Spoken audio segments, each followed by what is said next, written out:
a vampire. This is my domain. And when you are here, you listen to me. I'm still really new at this. Could you perhaps maybe repeat yourself, please? You trying to threaten me? Oh, that's very cute. Is this even real? Is any of this real? Who are you? Honestly, darling, it's not that hard. You just need a bit of finesse. I'm sorry, Lazarus. I never meant. I'm so sorry. You think that you are invincible, Vice, but you are just a man as you have always been.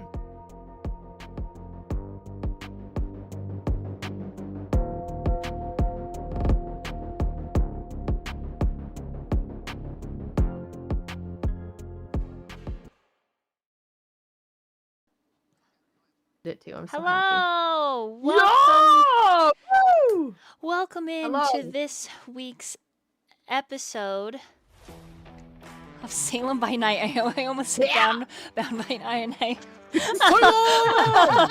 Salem, baby! Bound by Salem. Bound by Salem in night. Bound by Salem, right? Yes.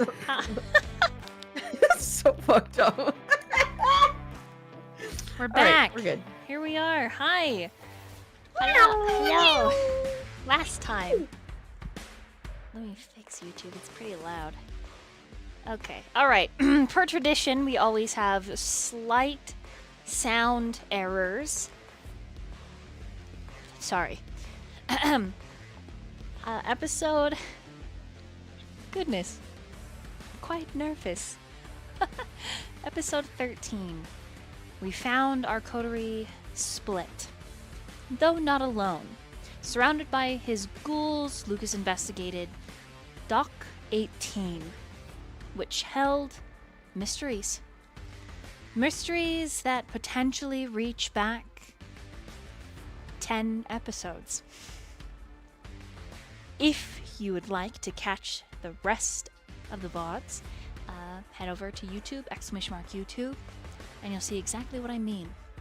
The hieroglyphic markings found, the empty captain's log, the strange sensations, the pulling feelings, a threat unseen and yet discovered, a thread in a plot of nightmares.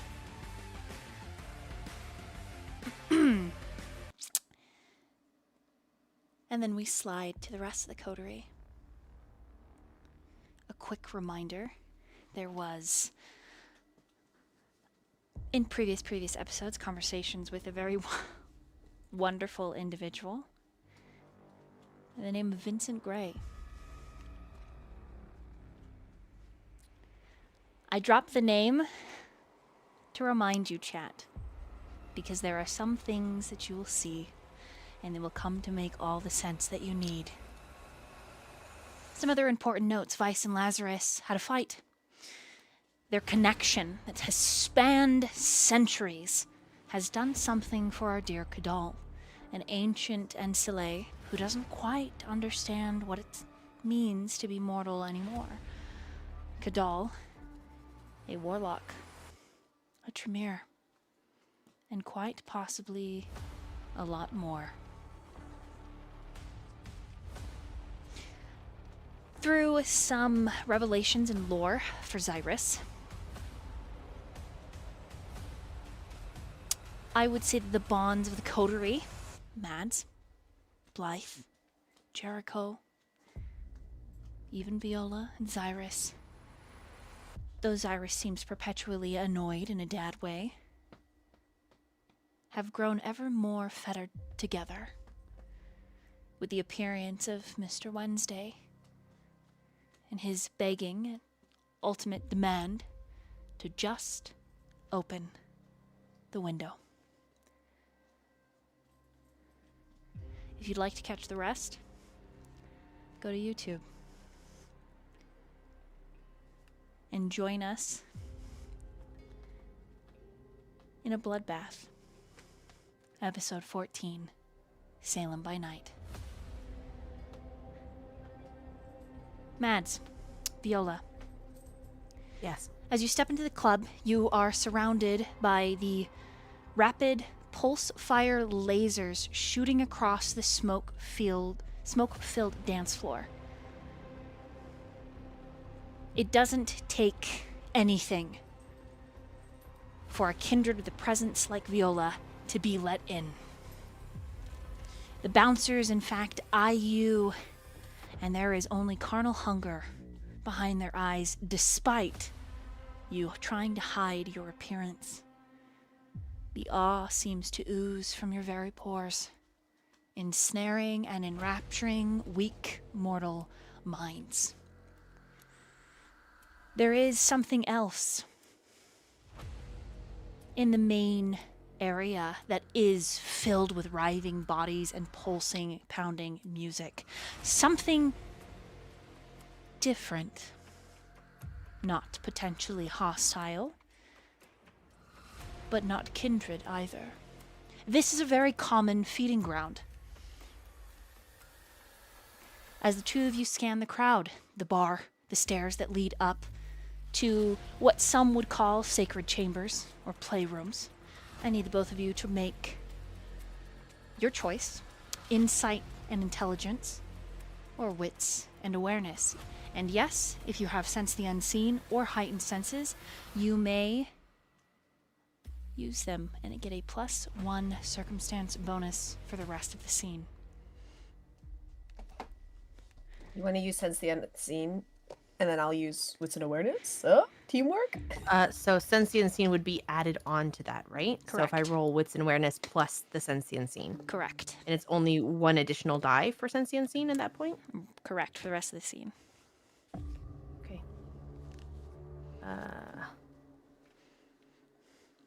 Okay, let me do that then. Yep. So There you go, I'm roll. rolling for Sense the Unseen. Can I use a willpower? You Can I can- use a willpower? Yes, you can use a willpower. And what'd you say, Mads? So for Sense the Unseen, I need to roll to turn it on, or no, just do it. It's free to Since cost. the unseen's free, yeah, you don't Correct. have to roll It's- for it. So essentially how it works is it's a Yes. passive, but you need to tell me that it's on. You can't just say, oh, I have Okay. this passive, it's always on. You have to It is turn on. You have to quote unquote turn it on like a flashlight, and then the beam is just there. All right. Well, I am putting on that Sense the Unseen because I'm always wanting to see what is beyond, and I'm rolling also- Wits and Awareness. Can I put on, I'm gonna put like the celerity passives that I have. I'm gonna turn those on as well. So I'm on my toes. And can I also say that Viola definitely, like, even before she enters, she straightens up, and she is like, doesn't show any signs, but she does shoot a text quickly before she enters the club. Just like as Mads is getting out of the car. Can I do that? Yes, I'll allow it. All right. She sends she sends a text message to Kadal, and she says in a message she says, "I'm taking you on a date. Not now, but soon. I'm taking you on a date." Okay. You immediately see that it's red. Like it's got a little bloop symbol. Even though it's a burner phone from Xirus.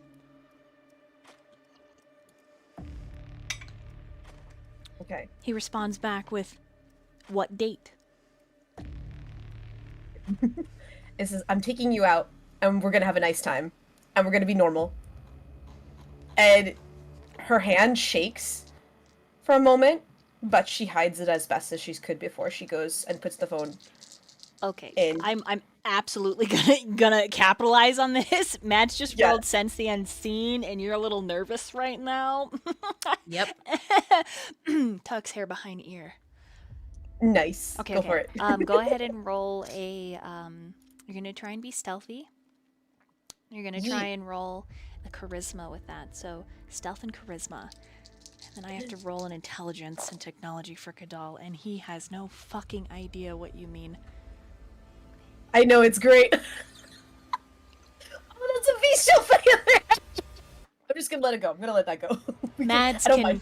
she can smell your distress before even entering the club. Up on the steps, even as you make your way to the bouncers and they are ensnared by you, Viola, it's like a shark in the water. Mads knows exactly how you feel, and you get the sense with a bestial failure, which is irritating to you, that she could even read your mind if she wanted to, and how dare she? It's none of her business. But again, there's a whisper from your beast. Fucking Malkavians. As if it knows. Yeah, she's just gonna pretend. She knows that Mads knows, but she's too prideful to do anything, so she's gonna be like, yeah, fuck it. Mads will just reach out and put her hand on Viola's shoulder.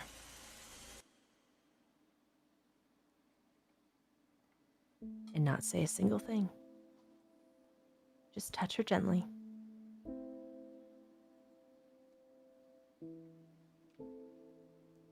And we'll continue moving in. Mm-hmm. No more comment from Viola? She just kind of like, she'll just look at Mads and just kind of like shrug off a little bit. She'll be like, let's get a move on. This is the lion's den. And so I guess you found your home. And oh, sweet is it. And she says that sarcastically. Oh, sweet is it to be home. Just as filthy as I fucking remember it. All right. Are you both rolling wits and awareness? Is it going to change what we see if we roll the different stats, or is it all Yes. the same? Okay. With my willpower, I got five successes. Which one are you rolling? Intelligence and insight or wits and awareness? Wits and awareness. Okie dokie. Then I will roll intelligence and insight. Homo, stop, please.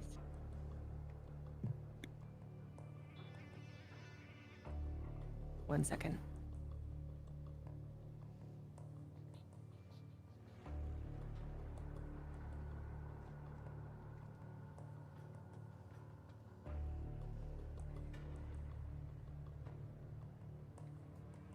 Tomo's being naughty. Yes, he is. Okay. Do you want to go first, Viola, or Yeah, I can go first. yeah? What'd you roll? Oh, I rolled Sure, five five. successes. What'd you roll? Because I just maxed out insight. Nice. 1, 2, 3, 4, 4, and then another 4, so 8. Jeez. Sorry. What? Nuts. I love it. Okay. Mads and Viola. Viola, you see who. Mads, you feel who. Right? Okay. So what I describe, it kind of happens like a 1-2 punch immediately right after the other. Okay. So the intelligence and insight happens first. There is a sea, an unseen connection, a weave, if you will, between all of the mortals here. You can hear the pounding of their heart. Some of them are out of sync. Some of them are lull and steady, especially the ones resting and just drinking and chatting. But among all of this vitality, there stands a single feeling of death. And I do not mean a kindred's undeath, an actual personification of death, a cold feeling. The air in here is hot because of the bodies. Even though the AC is cranking, people are sweating all around you as you either push through the crowd or move around it. So make that choice. Do you guys push through the crowd or do you move around it, like more towards the edge, towards sitting rooms, like private lounges, hallways that lead into other parts of the club, by the bar, or are you going to move through the bodies, which is the most direct way to Sloane's office? Viola would move around. Okay. Does Mads as well? Remembering what happened the last time where Lukas made me hang on to him because if I had walked through, I would have been caught up in whatever was going on. She would follow Viola around, not through. Okay.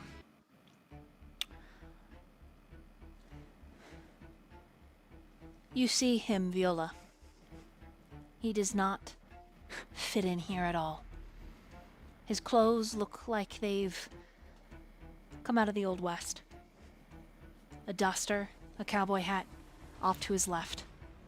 Hair slicked back in long, slight curls. Very fine, impressive features. I say fine because they look as if they are crafted in the most exquisite marble. You have never seen someone quite this alluring that you didn't immediately know was a kindred. He shifts as if sensing your approach, and the two of you realize, Mads, Viola, you're the only two kindred in this lower floor right now. When he turns to look at you, one eye is a solid, milky blue, and the other a beautiful yellow. A nasty scar, Viola, crawls up the side of his neck, hidden by his hair, down into his dead-ass button-down cowboy shirt.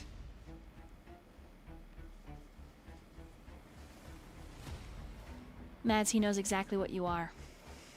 Only you have no idea what he is. You can tell, the both of you, with a 5 and an 8, he has a heartbeat. He smells alive, but he smells not like anything you have ever encountered. He lifts his glass of iced whiskey, and you can even hear the tingling of the ice over the pounding music as he tips it to you. And then he puts on his hat, downs the whiskey in one go, and he straightens from the stool. Lazarus Kane is a large man. You would say he has a good 30 pounds on Lazarus Kane.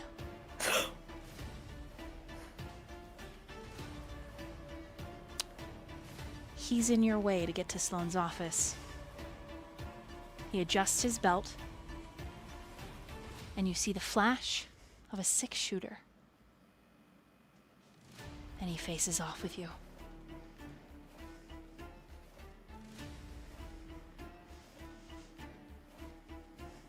He says nothing, but it is up to the two of you what you would like to do. So Viola says with her, like, she just mouths, "No trouble. Don't want trouble." I have a quick question, DM. Yes. Would I recognize this person from a previous premonition?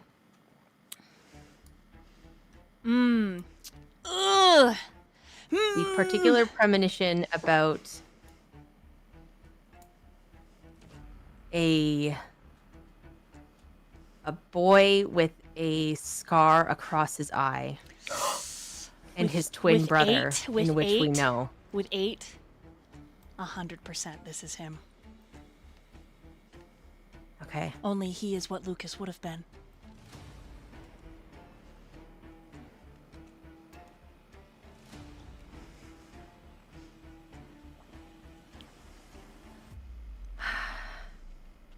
He tips his hat to Viola.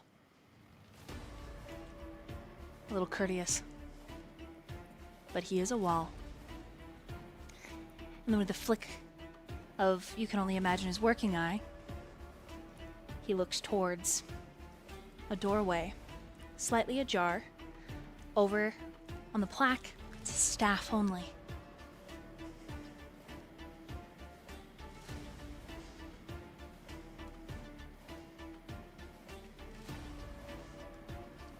Viola moves towards, starts, because is that in the line? Or is that on the other side? It's behind the bar, so it's not through the teeming crowd. It's literally to the left of Viola. It's not on the way to Sloane's office, it's like right before. It's like the staff's offices before the hallway that leads to hers. The hallway and stairs and everything else. Do you move, Viola? I take Mads' hand and I move towards the staff hallway. And I'm like Okay. with Mads and I put her behind me. With your awareness, though, of 5, Mm-hmm. something shifts in him. You see the tiniest fraction of a body language change. You don't know if you go in that door, if you're going to come back out alive. With an 8 insight, you go in that door, you're dead. But none of the 3 of you, here's your upside, girls. None of the 3 you want to make a scene. Not here. Not right now. So, Viola getting that twinge of death, she's like, nope. I want to live. Not today, Satan. She would definitely like just move towards him, and she's just like looking at him like very cautious. Like when you move towards him, he takes a step towards you. You get the feeling the closer he is, the more dangerous he is. You need to make a frenzy check when he moves within 10 feet of you. Is he within 10 feet of me now? If you move forward, he closes the distance. Absolutely. Oh, shit. Would you like to not step forward? I would stop in my tracks. I'm a deer in headlights right now. That would be Viola. And she's like gripping like Mads' hand super tightly. Like there is it's a death grip, basically. With a 5, again, in the scene, he's memorized what you look like. And you don't think it's just your face. You think it's your scent. You think it's the way you move. You think that he is pulling everything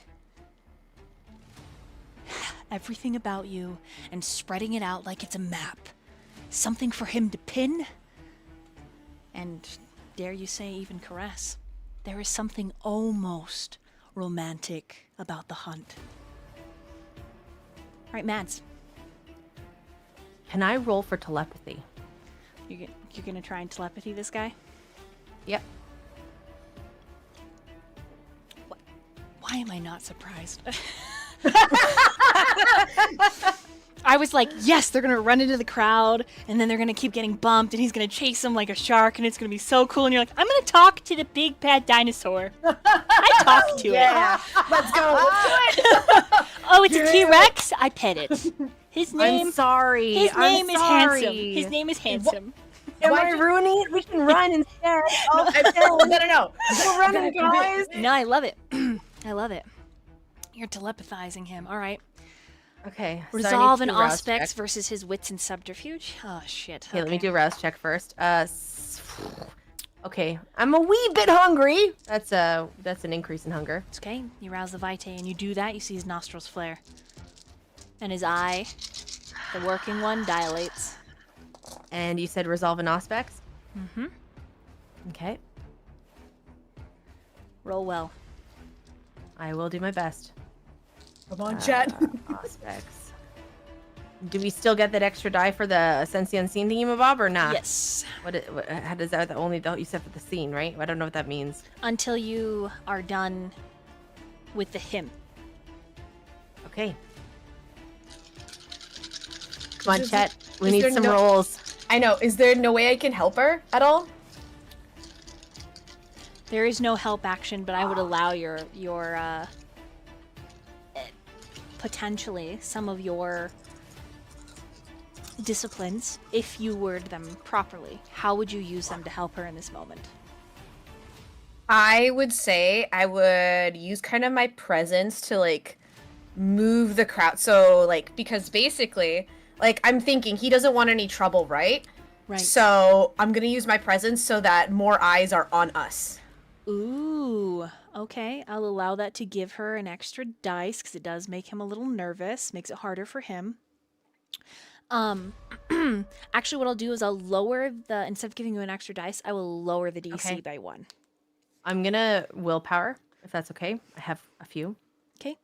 Just for the sake of me knowing how many eyes suddenly turn to you, Viola, please make a roll for me that is your charisma and your presence. All right.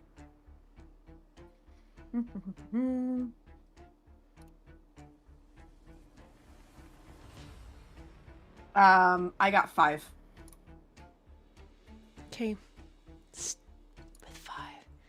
There's about 10 people that turn to watch, including the bartender.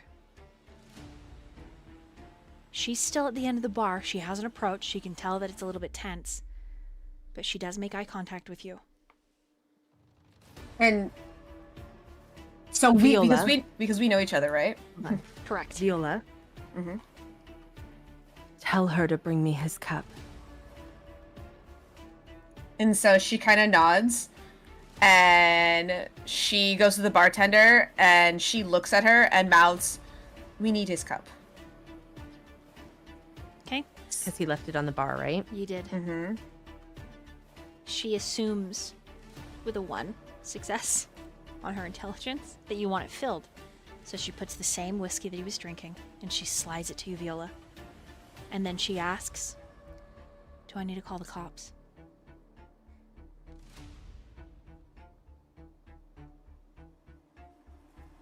Viola nods. She's like, and Viola looks at him, and because she knows that he can understand her as well. And I look at him and I say, "Do we?" Like, I mouth it to him because he can read my lips. It makes him rub his tongue across his teeth. You can tell he's irritated. And he just shrugs and lifts his chin in defiance. But there's also defiance in not giving you his voice. You can sense it. Damn it, she finds this hot. God damn it, Viola, you stupid person. Okay. And then Viola smiles at that. Shit, fuck. I think, what would my beast say? Because I'm at 3.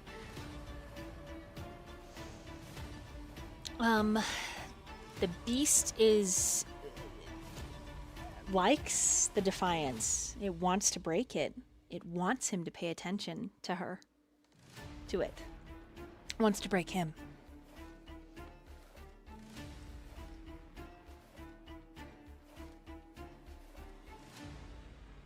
Yeah, so she would smile. And there is... Does she tell the Hunger. bartender to call the police or no? She nods. 'Kay. Yes. Okay. Because she's like, if you're gonna irritate me, then okay, this is the game we're gonna play. This is the game we're gonna play.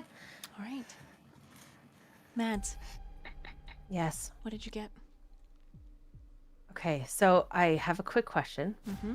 I want the cup because I want to do Spirit's Touch before I do telepathy.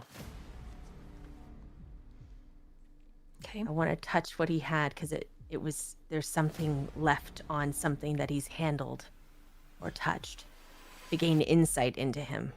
Okay. Viola has the glass. It's filled. Bring it to me.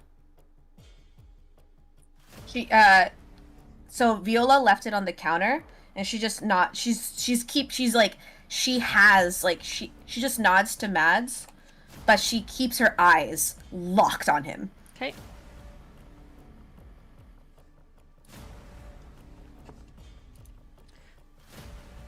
So Mads, are you gonna slowly shift to get the cup? I'm gonna hold out my hand and not move until she comes back to me. Okay. Like I'm standing almost eerily still. There are With whispers my now. hand out.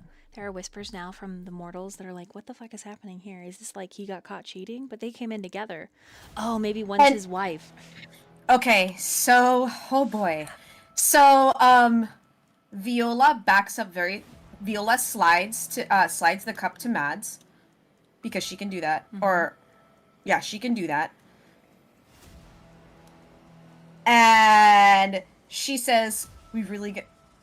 She's like, she's just staring at him, just like keeping him locked, ready.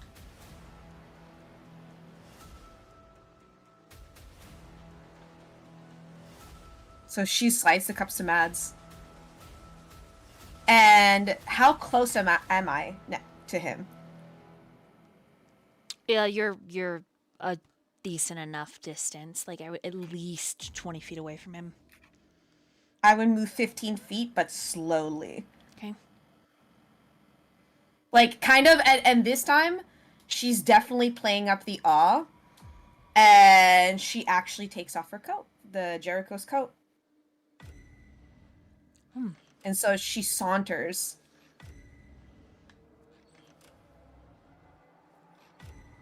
There's a distant gaze. His eyes flick to you, Viola. You feel them drop down to your bare shoulders, up the column of your neck, to your eyes, and then over to the glass and Mads. Mads has the glass in her hand, and she's just gonna run her finger along the top of the glass and then lick her thumb. Okay. And then she is gonna take the whiskey and shoot it back. She downs it. Wow. While she's staring at this guy. Go ahead and roll an And licks her intelligence and aspects. It'll be versus his composure and Okay, let me subterfuge. write down my result for the other stuff, though. Okay, so that was for the Spirit's Touch thing. It's 1 rouse check. I succeeded. Okay. 1, 2, 3, 4, 5. Okay. I'll tell you what I get for telepathy in a second. I wrote that down. And you said what? Sorry, intelligence and what? Aspects. Okay.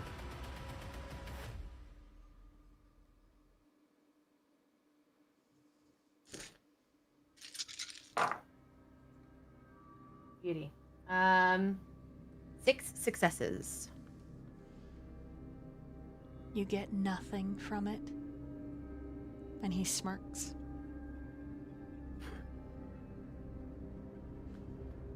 You feel your stomach begin to bubble.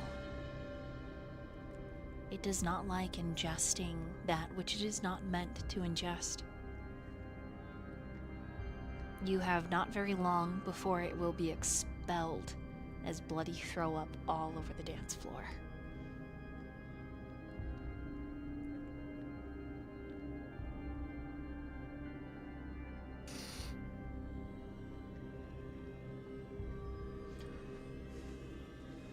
What'd you get for the second one?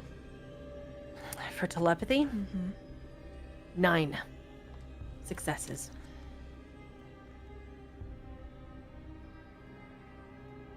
Okay. Let me look here.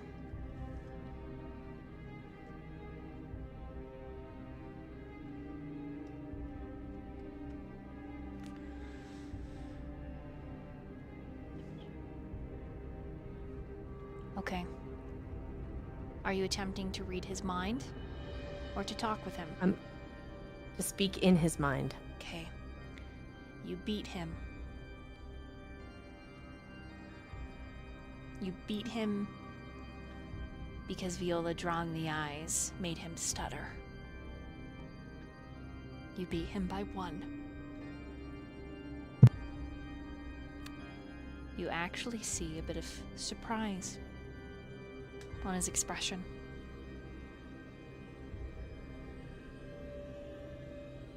Viola smirks at this because she knows something is up.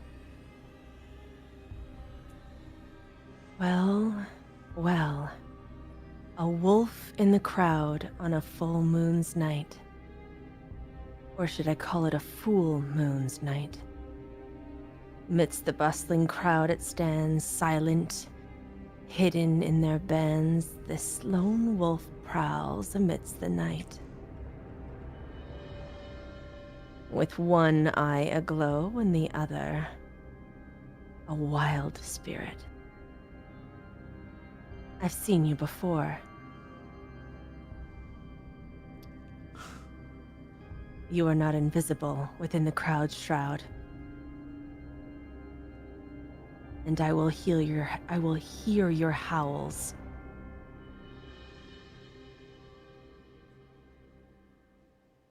I yearn to hear your secret wildness.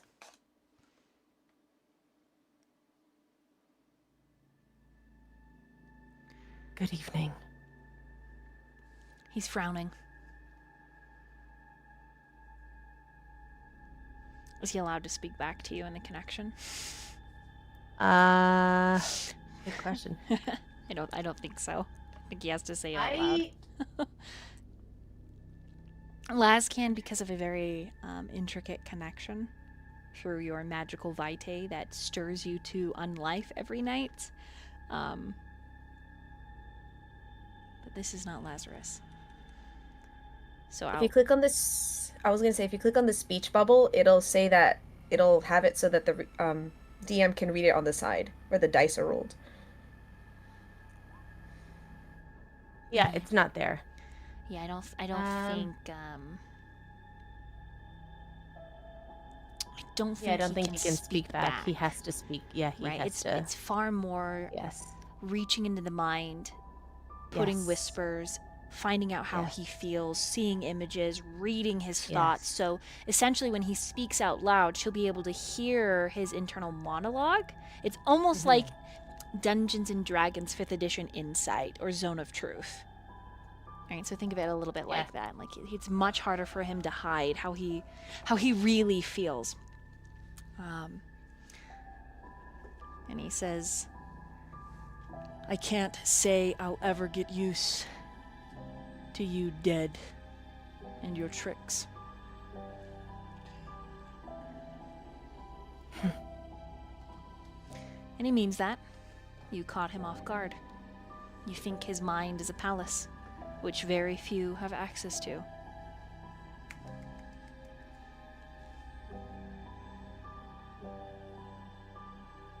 I award you for your fierce and strong mind.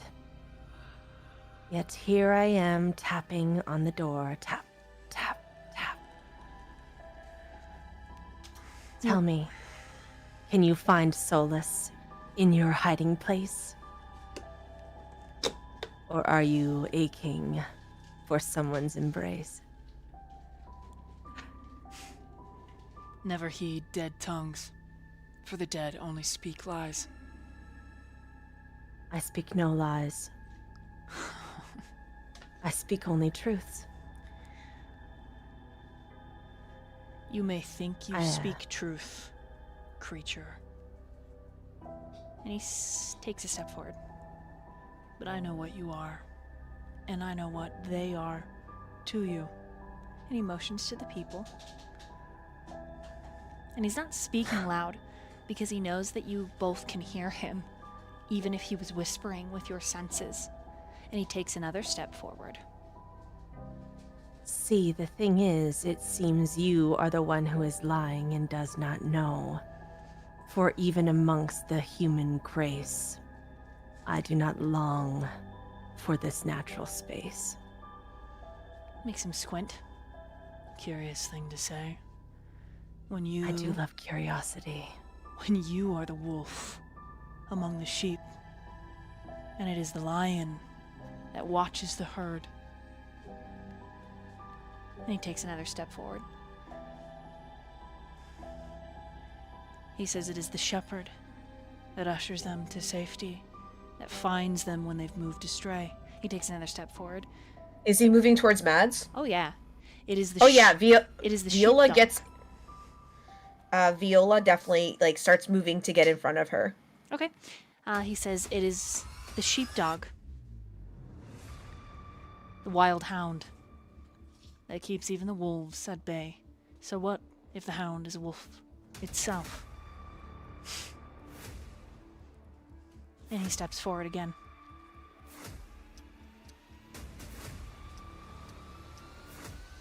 So you see, this is quite an interesting play on words, because I may be the whisper in the night, but you and I are both safety and fear.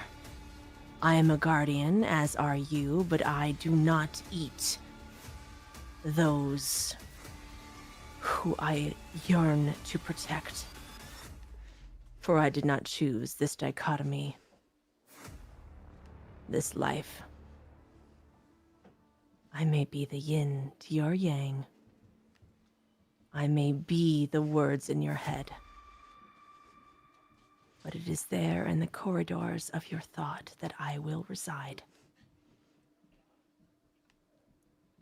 I am safety and the boogeyman. But you and I, we are quite alike. I'd rather not fight here. I'd rather not fight at all. For even though I'm the echo, and to them, something to be feared, I can promise I am peace. But I am not afraid. Because, Silent Watcher, I know your family.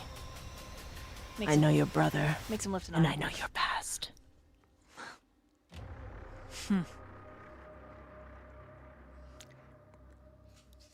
One eyebrow lifts. Viola, you watch his fists clench. And the way he looks at Mads. I'll remember you. Peace. I'll remember you. And then he suddenly closes the distance in a blink of an eye, even for you, kindred. To Mads? To both of you. Alright. I made sure that, like, I'm in front of Mads, like, blocking his way. Yeah, you can feel... He's so close you can feel the heat being thrown by his large body. And you can smell the leather. You can smell gunpowder. And something else. He says, I'll remember you both. And then he tips his hat and he moves around you. Except when he steps onto the dance floor, people get out of his way. But you watch that cowboy hat meander, stopping only once at the other edge of the room to look back at you through the smoke and lasers. And you hear him whisper, Good evening, ladies. and this time he pops the hat. Good old cowboy bow. And he ducks out into the night.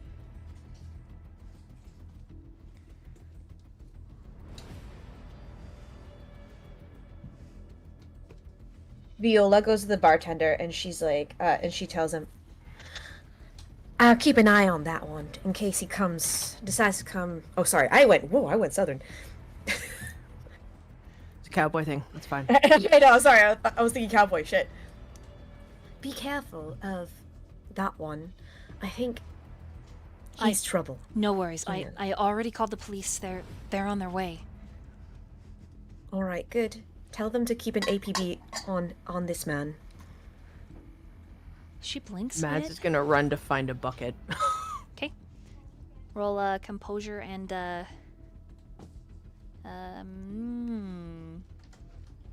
composure and resolve. Did he ever tell you his name? She asks the bartender. What was his order? She just blinks at you. And blinks and blinks. And then she seems to shake herself out of whatever stupor, and she says, "Oh, Viola, what can I get you?"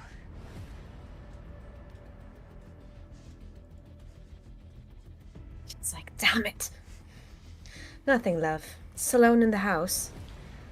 She should be in her office.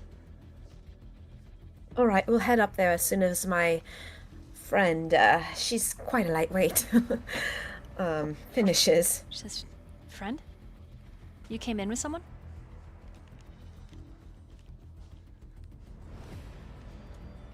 Viola frowns at that, and immediately she's looking around.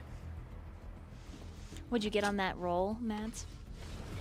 5 successes. All right, yeah. So the whole, I'll count that for the scene of you not puking, because I should have Okay. I should have made your roll before. Sorry, yeah. But you don't lose it. You do, however, rush to the nearest restroom, which isn't too far. You barely make it, shoving folks out of your way. Viola, you see Mads, a streak of red, headed for the ladies' room. Probably because she's about to hurl.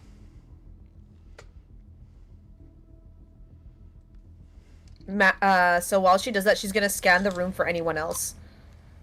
What's an awareness? Okay. She's like, that is not good. Okay. 4. It's just people dancing now. Death has moved on.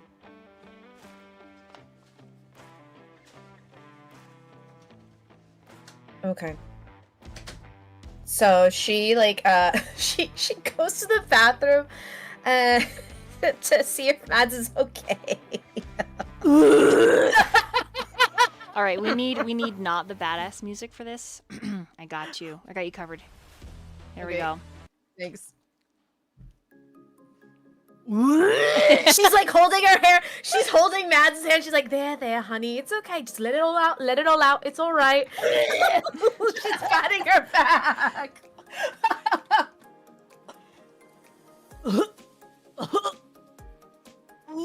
It's all right. It's all right, love. Just Let it all out. Let it all out. tons of blood. why I did that. But you know, Mads, that was, I'm not gonna lie, that was pretty cool. I mean, stupid, but really stupid, but it was really cool. I just had to try. I know who he is. Well, that makes one of us, so that's fantastic. And he now has our scent, so he can probably track us. I'm probably gonna die. Well, we've already died once, so what is it to do it again? How long do I have to puke for? Yes. you can be done now. Viola, your phone Okay, lets thanks. out a chirp.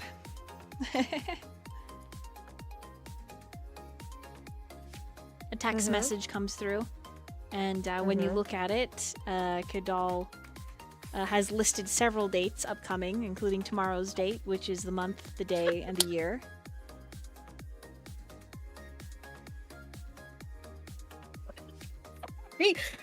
Viola. He also accidentally has taken a selfie and sent it to you. Is it just like a blurry? Yeah, it's just him looking down at his phone, double chinned up. Yeah. And then as you scroll, there's another selfie, but this one, it's Vice holding it up, giving the peace sign next to Kadal. And Lazarus is in the back, like smoking, looking very irritated. And then there's just a couple more of Vice smiling and blowing kisses. Your father, your sire is very strange. My who? I mean, sorry. Your father. I meant to say father. Father. Bleh. I don't know why I said sire. Unless you meant it. That's fine too. That's the whole conversation. We can say that. It's cool. Okay. Yeah, that's fine. Yes, your father. I meant sire. I meant father? I don't know. I'm gonna be honest with you. I don't know. He's like your dad. Like a dad trying to be cool. Say Except what's on your mind, Viola. and she shows her the pictures. And then, yeah, the last one is Kadal attempting a arm out selfie, but there's no smile. It's just underneath his other arm is Vice peeking up, and you can just imagine him going, cheese! And Lazarus is off in the back.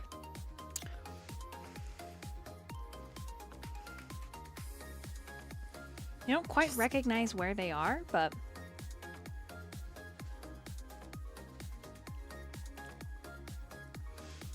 you can rule tell out him I'm that in the none of bathroom, them okay? none of them are La Sombra. Rule that out. Okay. So Viola would text back. What was it? What was one of the dates he sent again? Tomorrow, the next day, the day after, the day after, the So day after. she says it in plain text. She says, "I'll take you to my favorite spot in the city on this day. Sound good?" I mean, and she sound good. She's like, yeah, she'll say, "Sound good," and then,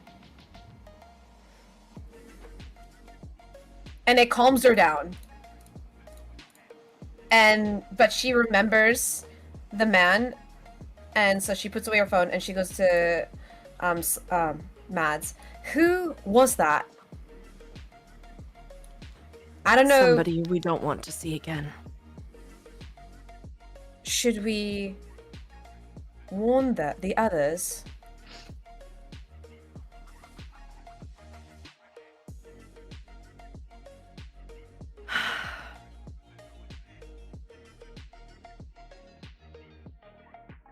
I don't know.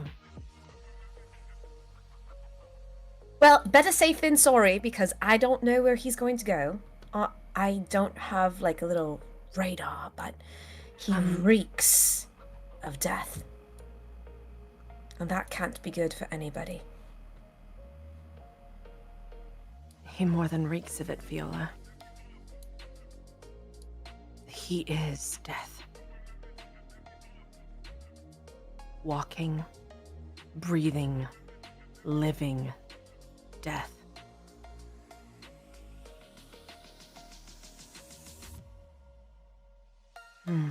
Viola texts the group and describes the man, and she says in the text group chat, and she says, "Look out." Was I muted? Roll an intelligence and awareness Okay. as you try to suddenly recall what he looked like. Nope. That's a 2. You can't for the life of you remember. There was a man. There was a man. There was an intense no altercation. There was a man. You can't seem to recall.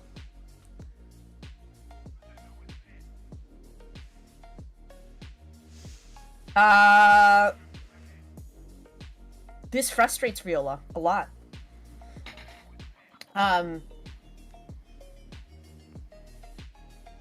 She turns to Maz and she's like, "Do you... There was someone. What was he? Who? What? And she looks at Mads, like, really frustrated and surprised. Who? You said there's a man, Death, but... Do you... know? Did we catch his name? At all? You don't remember? Roll an intelligence and insight, Mads.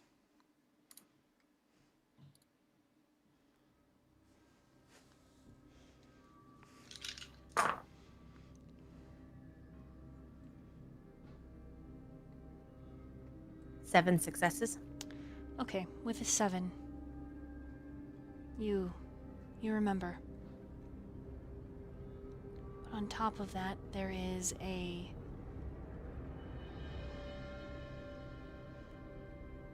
layer of shimmering hope. Hope, you said? Hope. His presence filled with hope.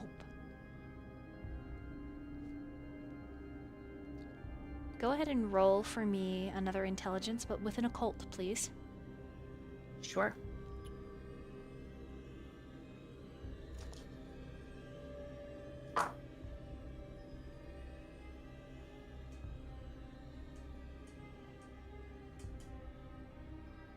Six successes. There is a kindred's bane. Something called true faith. Hunters and mortals can be filled with this. It is as if they have a direct vein to hallowed ground within them themselves. Some say these hunters carry fists that the dead fear, able to cast them down as disciples of old through their belief alone. These hunters are typically the most dangerous because it isn't only kindred they usually hunt, but things beyond the veil.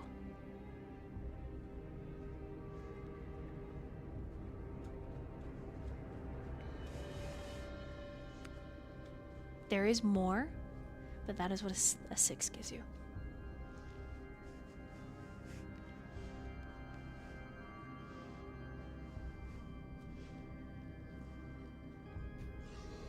Would you like to share that with Viola?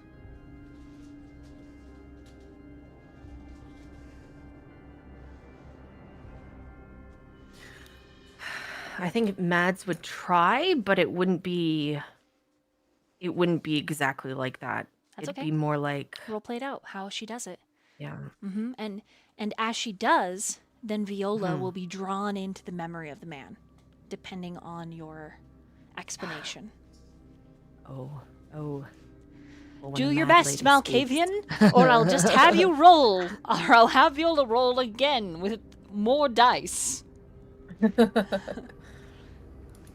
So, you're saying you don't remember? No, he's just a man. He was just a man. And it's just, there's something nagging at me. It's just like, I feel like I should remember something, you know?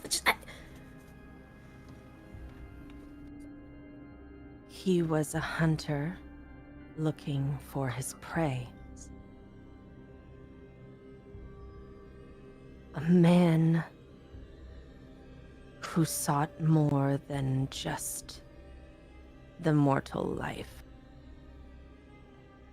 A hunter in the night amongst the bustling crowd. Whereas we were the sheep, he was the lion. He is the top of the pyramid. And even though we say we are invincible, undead, with a snap of his fingers, we would be but ash in the wind.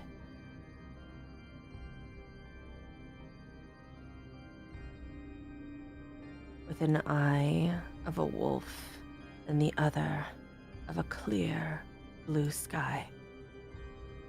His heart beat, and death rang his bell and called to us. Are you saying he's a werewolf? A werewolf hunter? A beast. A whisper. An eerie presence. A guardian in the shadow.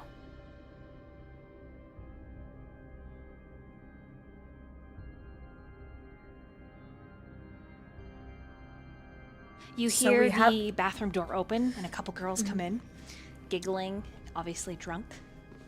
Mhm. And you remember why you're here. To get the list from Sloane. But go ahead and continue role-playing, just so you know. So, Viola texts another player in play. Hunter, werewolf, alpha predator. Keep your eyes open.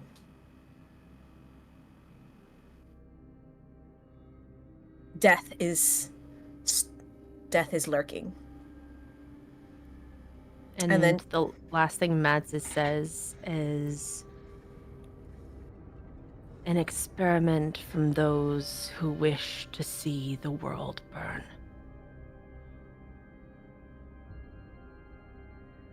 And he was here. A presence so rare, And why? wild. Why? How did we get out then?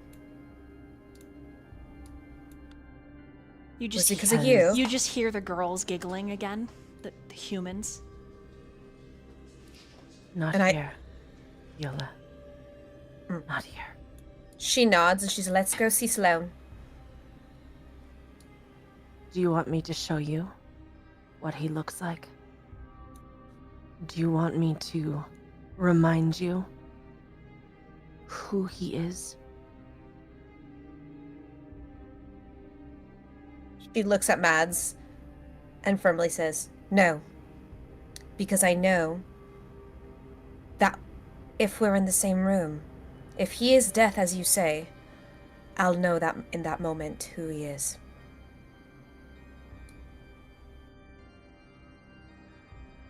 As you wish. And so she grabs Mads' hand and she leads her to her Sloane's office.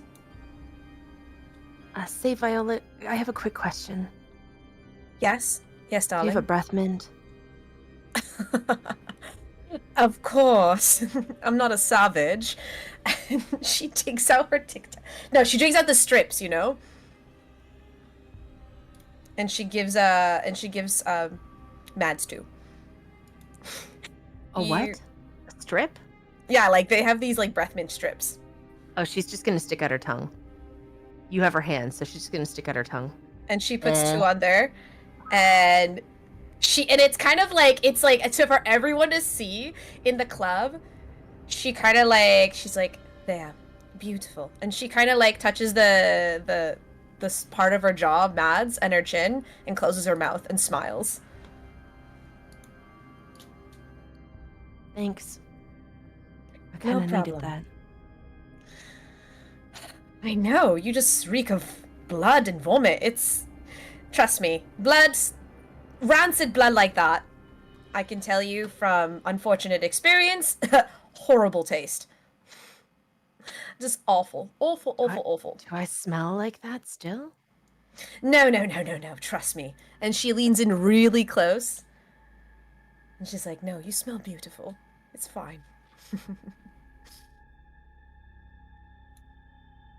Now let's go to Sloane's. Exiting the bathroom and headed towards Sloane's. I'm not going to make either of you roll because you have rolled wits and awareness already.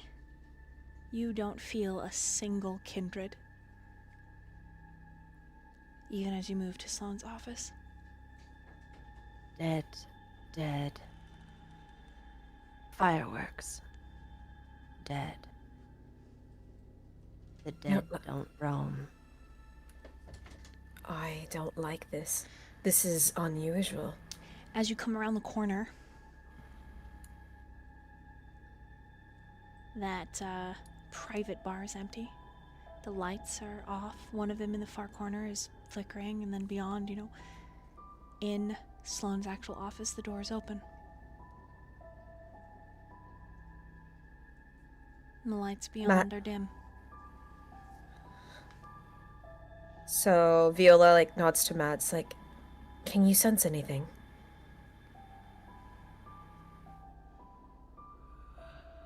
I still have sense the unseen. Would I be able to see anything? Or Nothing. sense anything? It's empty.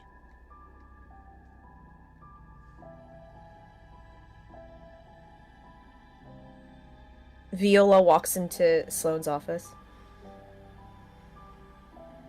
Whoever this office belonged to is gone. And you don't think they'll ever come back? No, Sloane. She didn't... What?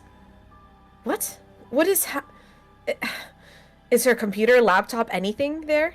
There are some of her personal effects, yes. It looks as if she left in haste. There's no computer, no laptop. Just a lamp in the corner that's flickering. Her desk's drawers are open. Papers, files fluttered all over the floor. And the both of you, the closer you move to the desk, you can smell leather and gunpowder. No. Not her. She didn't deserve... Oh God. And then Viola immediately starts looking around and trying to smell any kindred in the club at all. Like, So trying to see if she can, like, feel, like, she's gonna pick on celerity and just starts kind of walking around, running around the club. Okay, roll a wits and awareness. And while you're doing that, Mads, you're alone in the office. I need you to roll an intelligence and awareness. Mm-hmm. Finally. 5 successes? Yep. Okay, I'll get to you in just a moment as you whip through the club.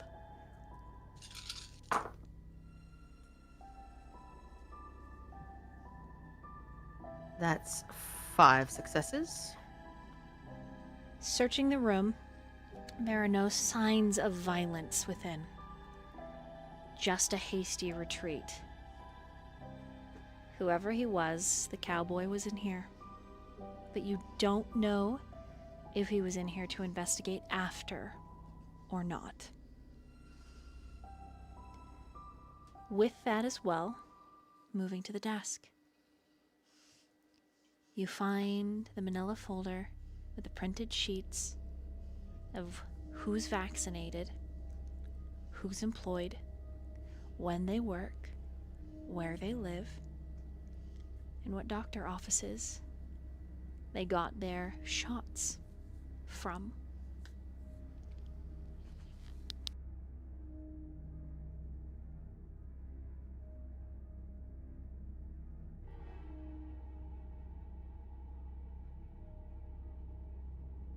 She will take out her phone and scan the documents. Okay, we'll take pictures of them. Yes.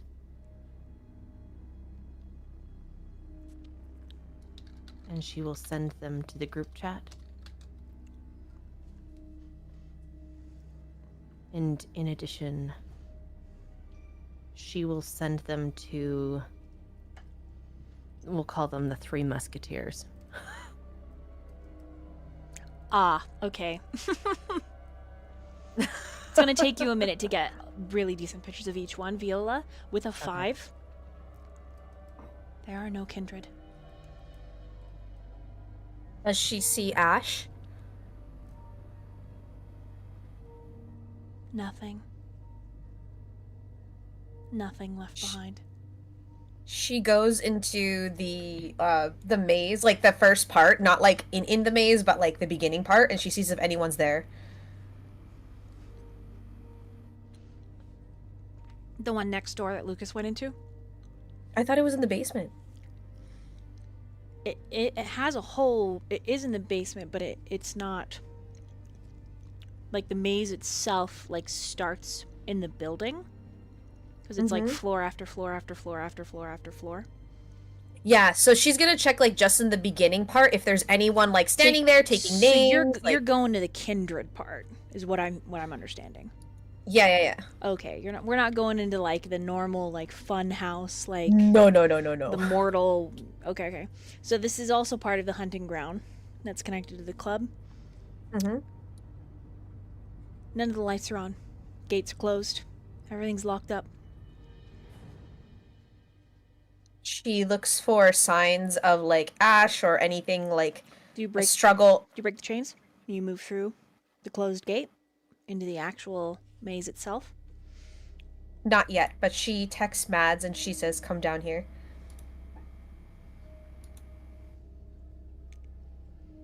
Mads is like click, send, click, send, click, send, and then boop. Like a quarter of the way through, taking pictures of these documents.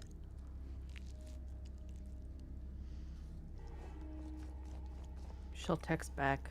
Need a few minutes. Please wait. All right, so in the few minutes, because Viola's not strong, could she try to break the chain? Go ahead and roll a strength and a brawl.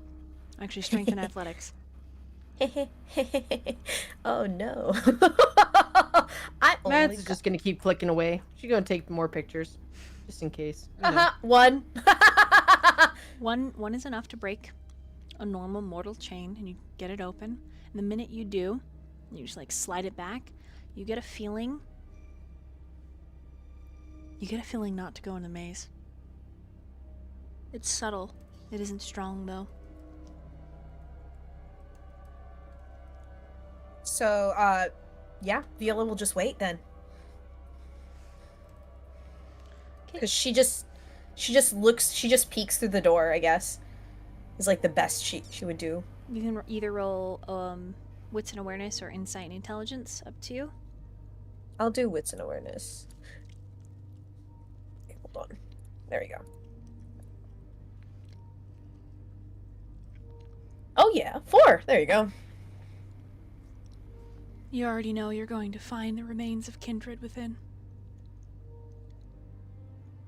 She closes the door immediately and ties it, like, just does a stupid tie with the chain as best as she could, and she just gasps. And just, like, kind of backs away, and she's shaking. And she's putting both hands over her mouth, even though she can't breathe. It's the... No, oh my god, oh my god, oh my god, oh my god. We need to get out of here. Whoever that was. Shit. At this point, Mads is finally finishing taking all the photos.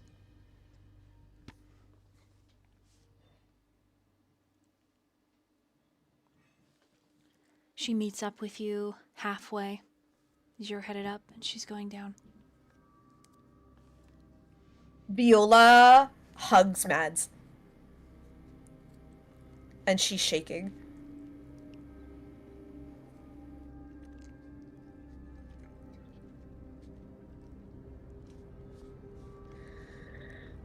Not like this. Not like this. What happened? They're all... Mads, they're all gone. They're all gone. They're all gone.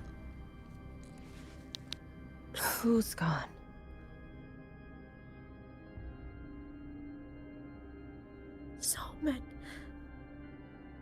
So many of us. So many of us are gone. And she and she would touch her forehead with Mads. Don't go in there. There's no way we can save them. They're gone. He killed them all. He killed them all.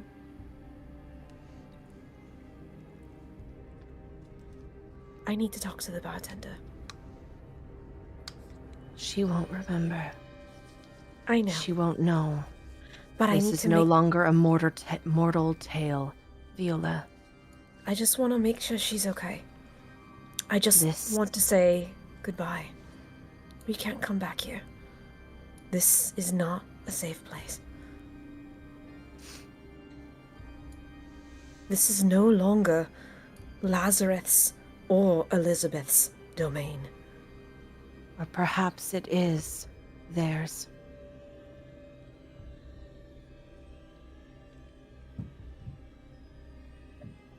You...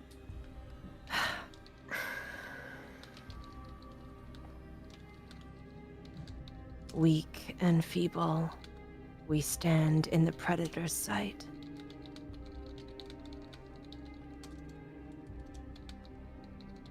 For we are embraced,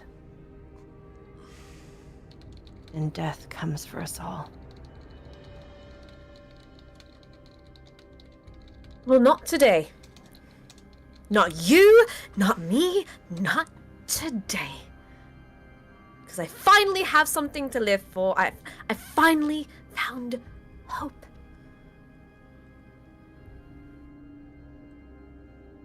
Go say your goodbyes, Viola.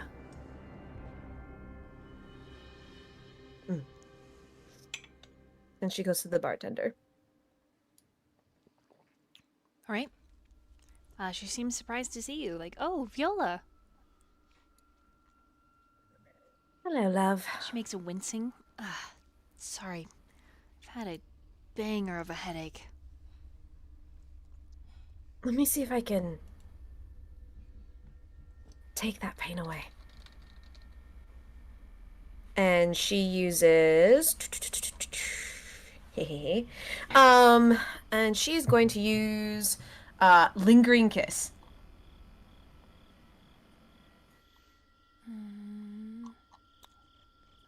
And she says, I want you to forget me. You will not remember me. The redhead that I was in. This will require you to feed from her. The kiss is another word for biting. An embraces kiss, yes. It's during feeding. You're right. And not, there's too many people here. So, there is entrancement. You know what? Oh boy. Okay, yeah. Viola's gonna risk it. Because she feels awful about everything.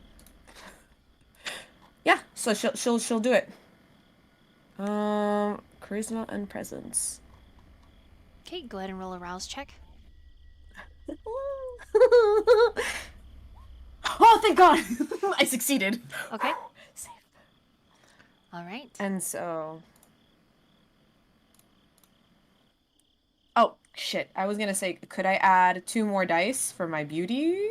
And I can roll those... Yep, I'll allow it. Normally. Okay. Okay, how much is it? You add 1 extra dice. Okay, cool. I didn't want to add too many dice here. That is a 9. So that is 5 successes. Oh yeah, She's rolling the 5s today. She's whatever you want her to do.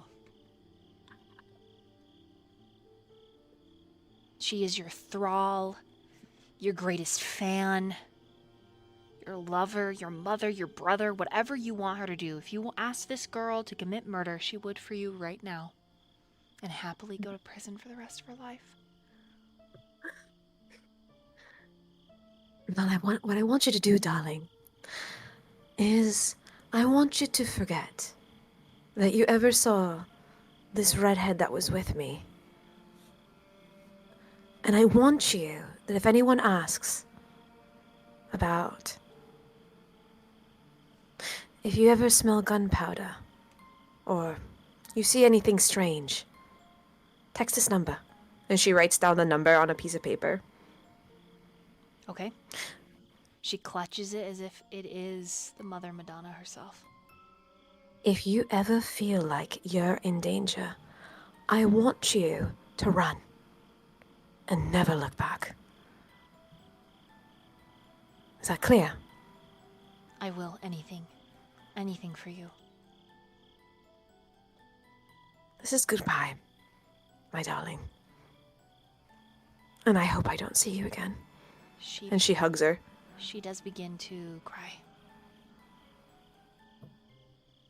And Viola just strokes her hair very softly. She says, shh, it's okay. It's okay, darling. It's okay.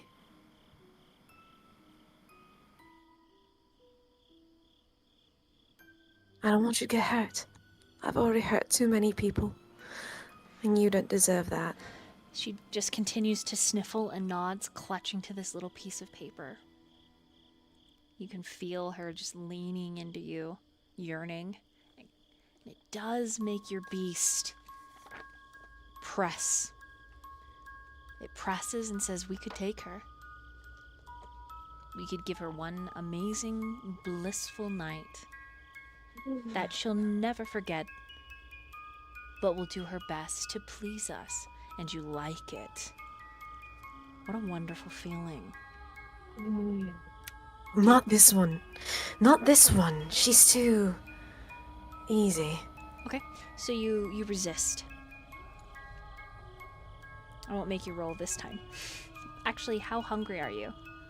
I'm at a 3. I am gonna make you roll to resist. You need to roll a composure and a resolve, please. Okay. No problem. It's fine. Let's see.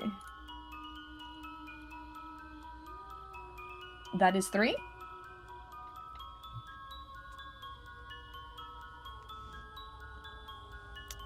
You resist, but you better feed soon. At 4, you frenzy. And she hugs her so tight, and she's like sniffs her neck, and she's like, and resists. She's like, not today, not today. Goodbye, love. And she lets her go, and just gives a subtle kiss on the cheek, and disappears into the crowd. Okay. Towards Mads. She just watches you longingly. And that one, like, Beauty and the Beast song plays. Like, there she goes, running away. Whoa. And we're gonna take a bathroom break. Stray like always. Disabled and lost yourself. Every morning Absolutely just that one. Every morning just the same. And we're back. Across town. Woo! Lukas, roll a wits and awareness.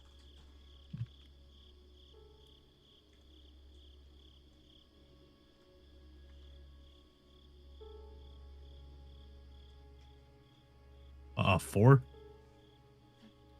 successes, yeah. You find yourself alone, but not alone at the hospital. I believe Julia is still here.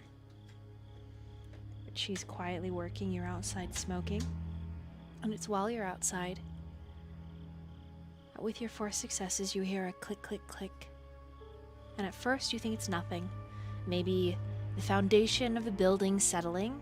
The hospital itself is old, and it does have quite the extensive basement. I mean, could be nothing. But when it happens again, 1, 2, 3, 4 clicks, you put the cigarette out in the stand and you turn to look at the building. At first you see nothing. The 3rd time you hear click, click, click, in one of the frosted over windows you see the shadow of a long nailed hand. The nail itself a claw, clicking at the window. When it has your attention, the slender palm and fingers press against the frost.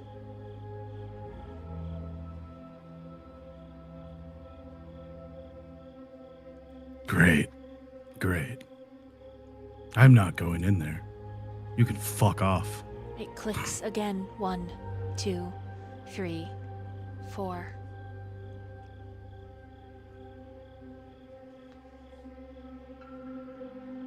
I'm gonna text. Do I have Julia's phone number at this point? Very likely, yes. Safe assumption. Okay. I'm going to ask her, I'm like, hey, can you come outside for a second? Okay. There's that metal bar. Ka-tunk! Yeah? Okay. I just need you to do me a favor. Okay. I know you don't like me. You're You just... see that window? Yeah. Okay? Is it frozen? No. Cool. Great. Are you okay? Nope. I don't like supernatural spooky shit. Alright, she folds her arms. Yeah, but you hang out with Mads O'Shea. That's not an what's that? insult, by the way. That's look. just a Look, fact. it's been a night.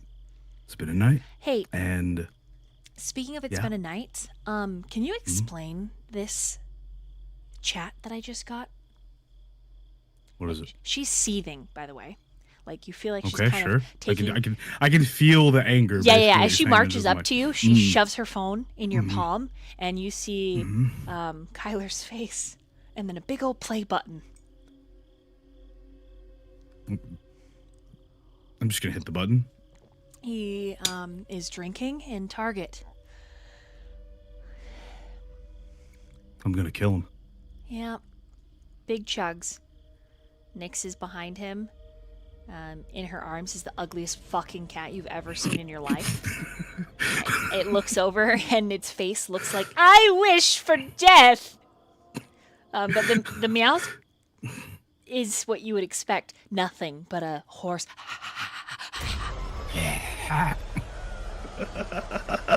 Shit. Okay. All you were This supposed to song do is that's go playing, get- by the way, just made me jump. I forgot there's a jump scare in this one, and I only use it during certain times. Holy shit! Sorry. Yeah. Anyways, he's like, Julia, hey, so I'm really glad you're answering my app chats. Look at this filter. Imagine what this filter would look like. And he leans in, but down there. Okay, look, so I was thinking you should come over and pet my cat. Brand new. I mean, the cat's not brand new, but my ownership of the cat is brand new. Look at this face. And the cat's like, but the sags and the fur, it just looks, the bulging eyes, the drooping lids. And it continues and continues. And it's just several videos of Kyler going around Target, and towards the middle / end, more towards the end than the middle, he points someone out. And they say, Kyler, is that you? And he's like, no. And he's still recording. Like, he still has his finger on the button, but it's like aimed up at the ceiling now. And you hear a woman's voice talking to him, like, why didn't you call me? And he's like, it's not you, it's me. She's like, well, I wanted you to call. And Nyx is like, really? For fucking serious? And there's just a little bit of back and forth, and then a little bit of tussing, and in the format of words. Julia takes her phone back. Can you explain why he's like this? Like, at all? Like, You want the short and dirty of it? Why? You wanna know And she why? just motions, like she turns it around, and it's just him giving her a smile, and it says, don't worry, I'm not seeing anyone right now. Why? He's hurting. Okay, You know his mom passed, right? Oh god, you say that, and I have to change the music. Mm-hmm. You actually tell her? If she's gonna come at me with that anger, hey, that's that fine. hate, Hey, second time and I've been it's just- surprised tonight. It's great. This is awesome. and it's just like he's just like he kind of snaps a little. He's already uncomfortable. There's a creepy, spooky lady. Right. No, actually, correction. Hold on. All right, I'm already uncomfortable. There's a creepy, spooky fucking bitch tapping at that fucking window that you can't see. And one of my best friends is hurting. Don't you fucking yell at me. Don't you dare. And tell me what's wrong with him. The man can hurt and be a person. He's still human. We're not. Remember that. Even though you're yelling at her, she like looks down at the picture and then brings it to her chest and says, his mom? Yeah.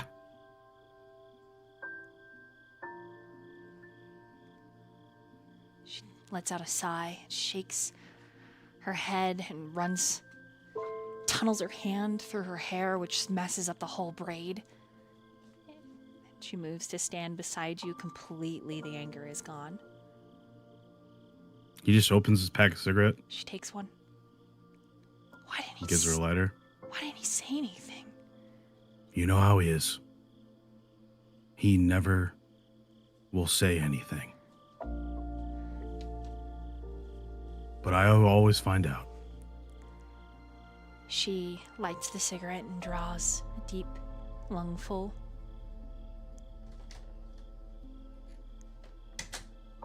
Was it an accident? No. She was in the hospital. She was... You can almost hear the gears turning. The French girl was not that long ago. I mean, you've already put it together, Lukas. These escapades of his daylight hours being alone. Couldn't handle it. No. That's why he's been extra ridiculous.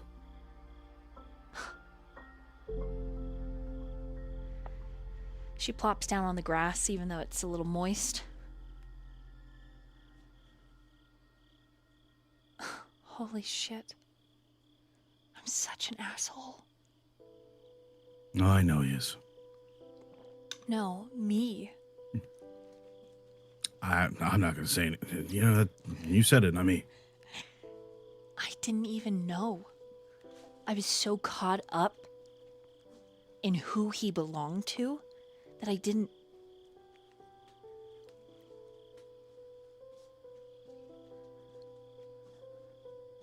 It happens.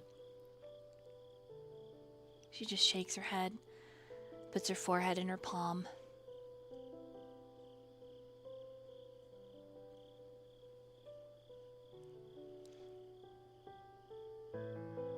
You know, it really fucking sucks being what we are. Oh, I know. I mean, I wouldn't get it. change it. But goddamn, to have this thing, she pokes her temple several times, all up in my house, ruining everything.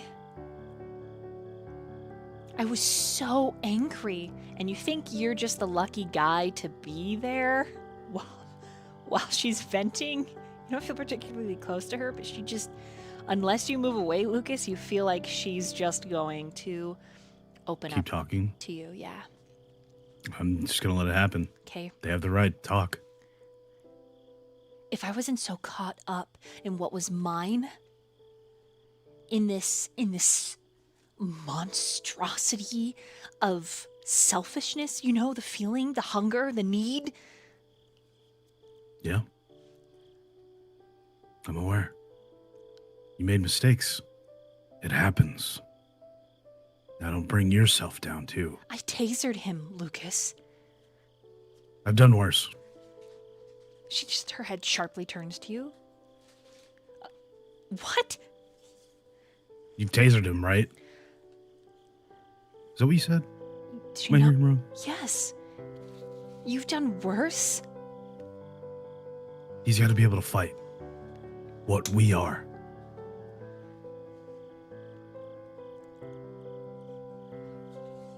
Anything that I dish out to him, he dishes back. In any of the training, all three of my ghouls know that. She starts to cry. You can smell the blood of her tears. And she's just holding the cigarette at this point. And she finally croaks out. She gets out. I shouldn't say she croaks. Oh my god, what a bad adjective verb. Sorry, guys. She whimpers, as if speaking over a lump in her throat, and she says, "He got up from the ground, even though I was tasing him, and he hugged me." I wouldn't put it past him.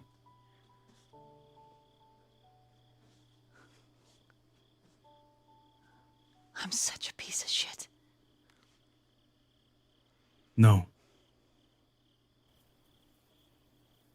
It's fine.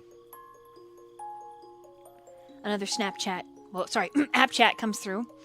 And she turns her phone, and you can see it, and she hits play, and it's just his big face, but it's right up in his nose and his teeth. He's like, oh, sorry, holding it with my triple chin here.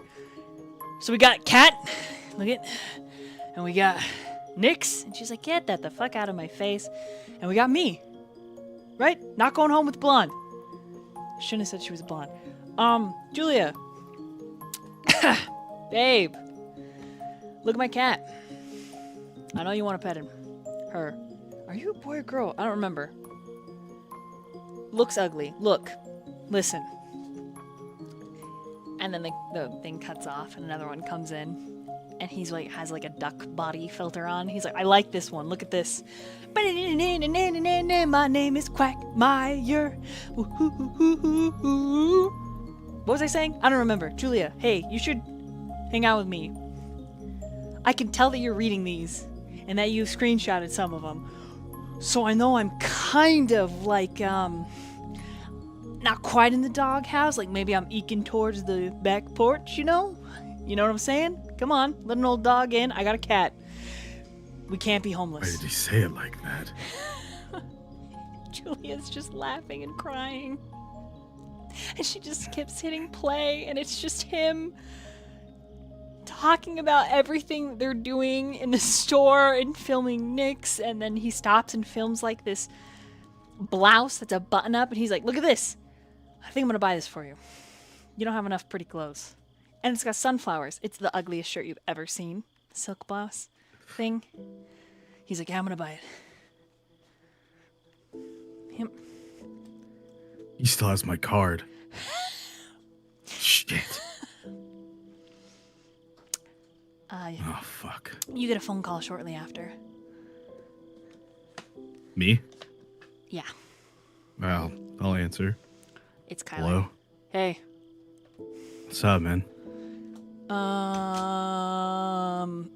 $350, okay? Yeah. Cool. Nyx, put the jalapeno Cheetos back on. That's it. Hurry up. Husband, I don't like being at this. I don't like being at this hospital. I'm going as fast as I can. I know you miss your wife. Don't worry. I'll break your nose. Ooh, tuck dirtier. No. Get here. Hurry up. Okay, I'm on it. Don't worry, husband. Your wife is coming on her steed. Which could be you, if you're nice. And he hangs up.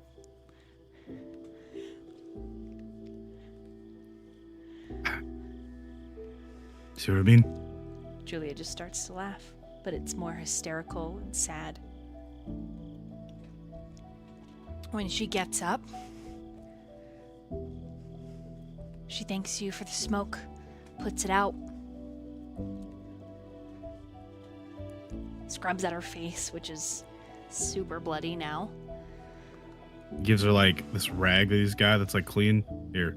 She uses that. Make sure you burn it. Yeah. Thanks. Yeah. Did you actually see something? Yes. Something is trapped under here. And it wants my, lack of a better term, my ass. And so, that's why I asked you to come out here. Because I don't feel comfortable with some creepy, long-fingered lady tapping on the glass staring at me from a window that I know you can't see. Yeah, So, you know. right. I may be big, rough, tough, and terrible, but supernatural monsters like that, if I can't touch it and shoot it, I don't like it.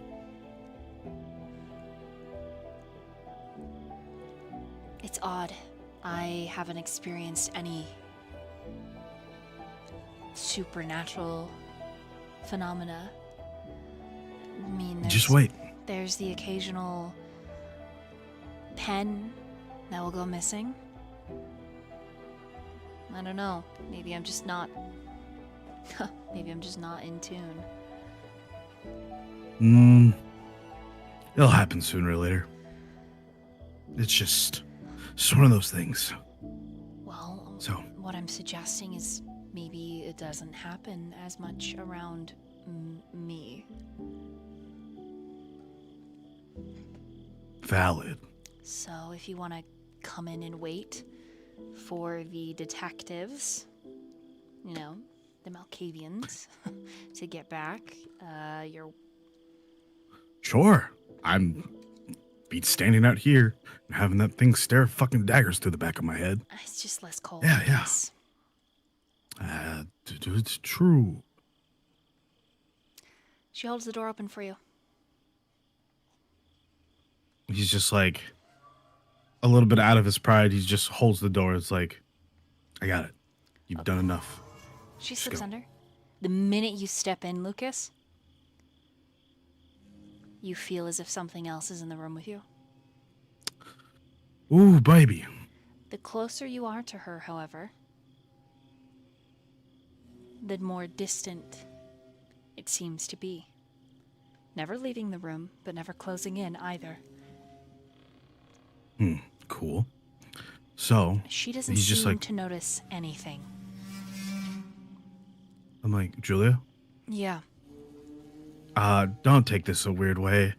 And he just has like one of his left hand on her right shoulder, and just walk, just go Oh. wherever we're going. Go. She takes you to her Just go. like cubicle short office, where her computers are still running stats.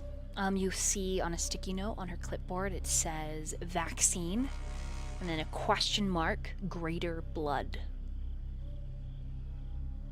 Okay. You and him are just alike with computers. It's kind of, that is how we met. I see. Don't make it weird.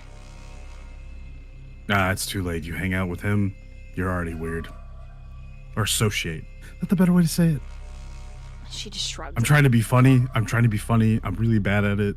Kyler's the funny one. Are you nervous? I just shoot people. Lukas, are you? Yes, I will just a little. Oh. Because, like I said, if I cannot see and fight it, I am hyper alert, a little aggravated. My job, protect the people that are around here. Your dad, your father, right? This is what Yeah. Julius, or child, or whatever. Yeah. Fuck. You got it. Yeah. You can call Xirus her dad. Yeah. That's what I do. I may kill people a lot, but I also will protect people. I'm wondering You being one of them. why you see the unseen then. It's got to be something with your beast.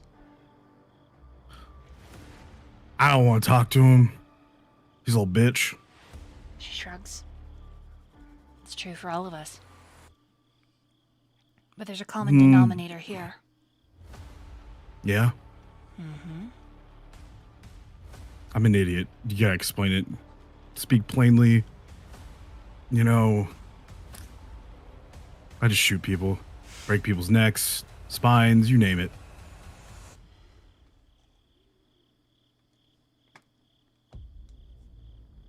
She just says, auspex. Or, I guess a more layman term,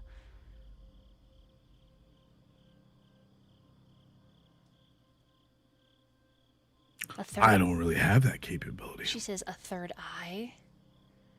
Technically, we are Okay, fair. only I get that concept. reanimated by magic blood that makes our corpses not as corpsey. Fair.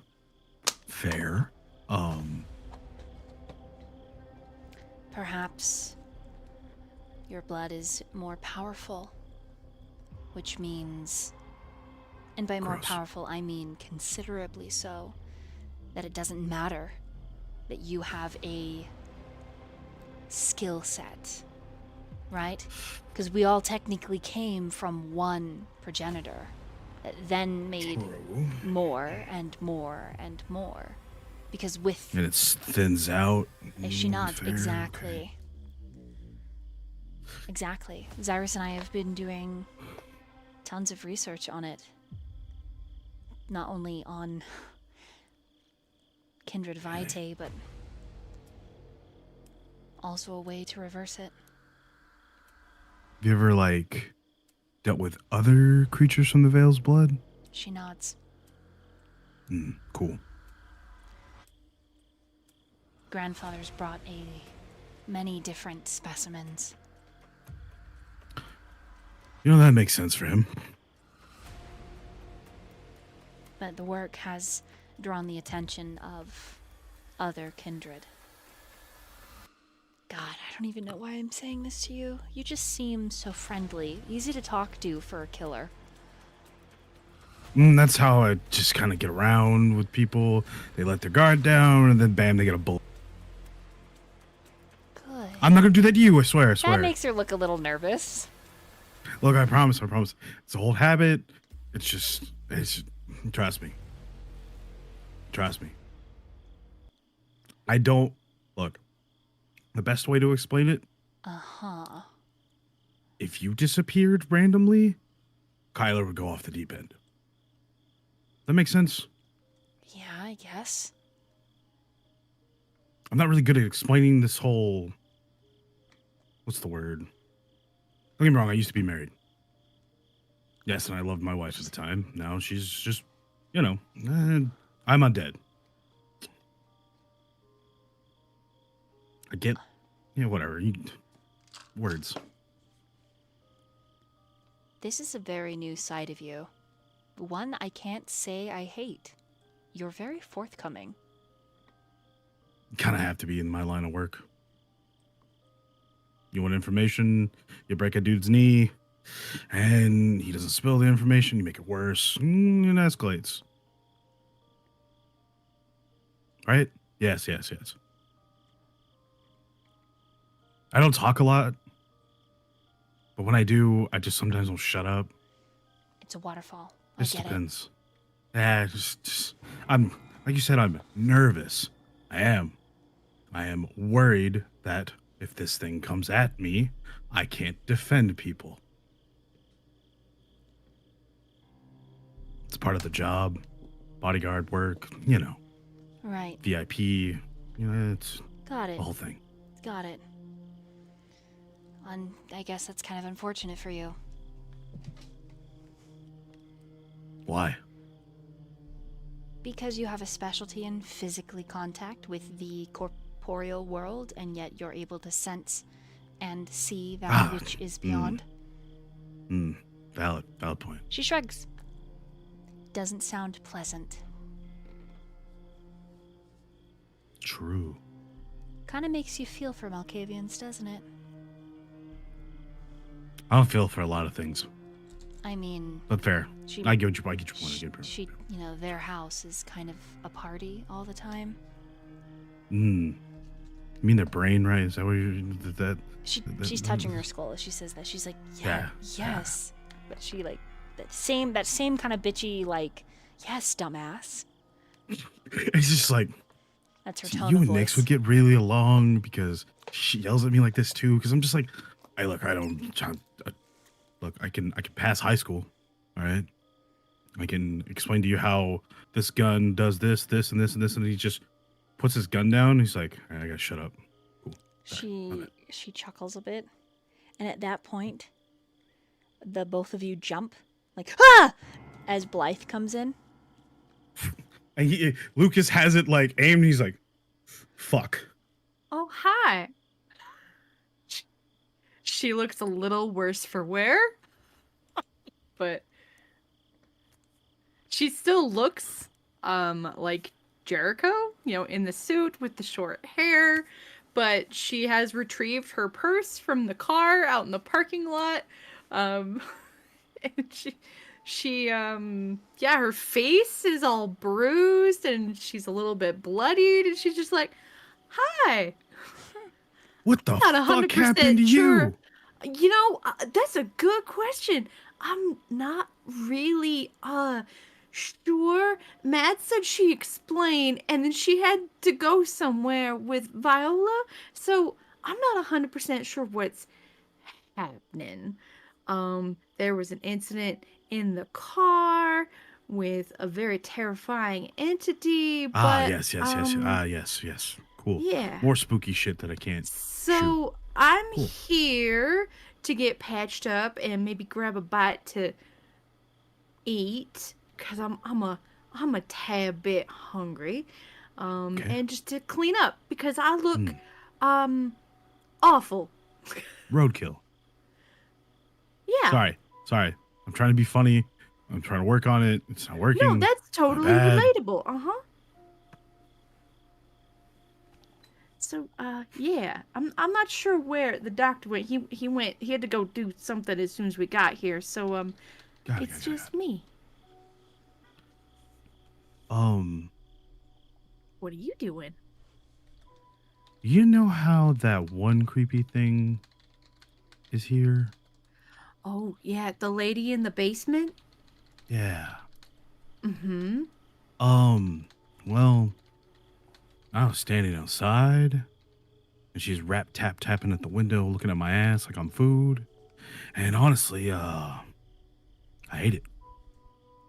And so I'm hanging out with Julia because I don't like being alone with something that wants to eat me. And, I almost shot you because you scared the shit out of me, and I don't know how you're so quiet on your feet, but, it is what it is. Oh, I've always been pretty quiet. Sorry. I'll try to announce my presence next time. No, don't do that, because that will get you That'll get me shot at too? the same time. Yes. Oh. I now be more aware of something like that, and it is. Okay. It's just like he holsters his gun and he's just like, cool. So Julia leans forward. Do you guys want to go look at the basement? Nope.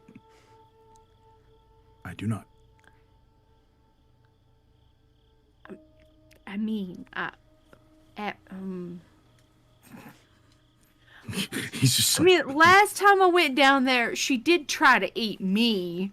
And if she's trying to eat Lukas, I feel like that might need to be an encounter that all of us deal with and not just the two of us. 3 of us. 3 of us? I mean, I wasn't going to make Julia go down too unless you want to go. Are you curious? Do you want to find out? She kind of She's like getting a little bit more curious now. She like side shrugs. She's like, well, I mean, I've never experienced anything spooky here at all. Really? I've experienced all kinds of things since I got here. Never? You work here, live here, right? Well, work here. You don't live here, but I mean, you practically live here. Right. And you've never experienced anything? Never. Oh. Are you like a anti? What's the term I'm looking for? Repellent? Yeah, you're like a spooky repellent. When you say that, Blythe, go ahead and roll a wits and awareness.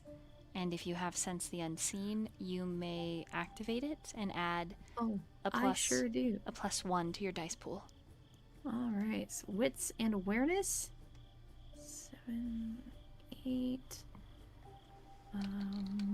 3 of those are gonna be hunger die right now. I need a snack. All right.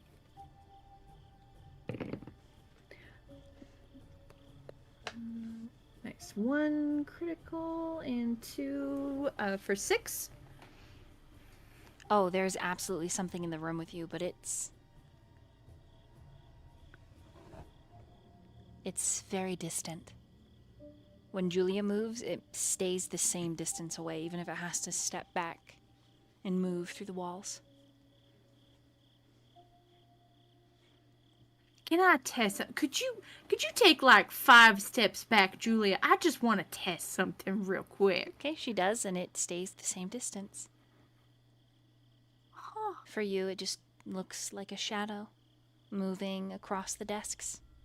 chasing You? across the pens and papers that line the medical office? So I'm guessing you. Oh, I feel the same definitely thing see I did. something. Well, Yeah, I don't cool, feel cool. something. I see something, but it's Well- just like a little shadowy thing. Nothing Cool. too big. I'm But pretty sure. it definitely moves away when Julia moves closer. So That's why I haven't really moved like 5 feet from Julia. Well, I was just thinking that if Julia is like a repellent, we could each take an arm, obviously still connected I'm not to you. gonna connect her arm. No? Okay, just stand really close, shoulder to shoulder. And maybe we could go investigate the basement. If they're gonna naturally stay away from her, I'm really curious as to why. I wonder what it is about you that they don't like to be near. I can't sense a single thing.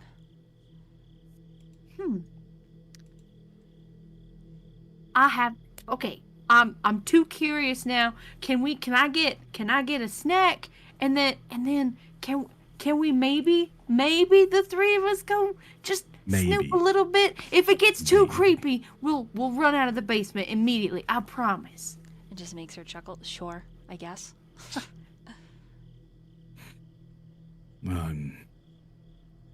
She's got like a sparkle in her eyes.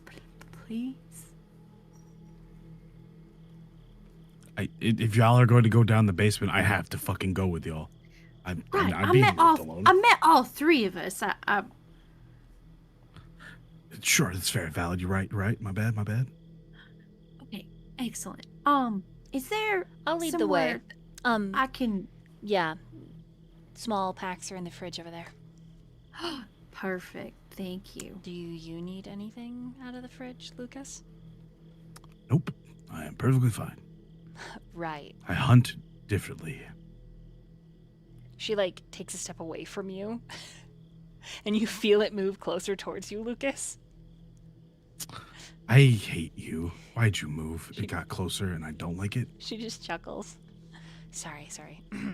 All right. Bad joke. Got it. It is a joke. funny. It is a joke. It is a game. It's a game.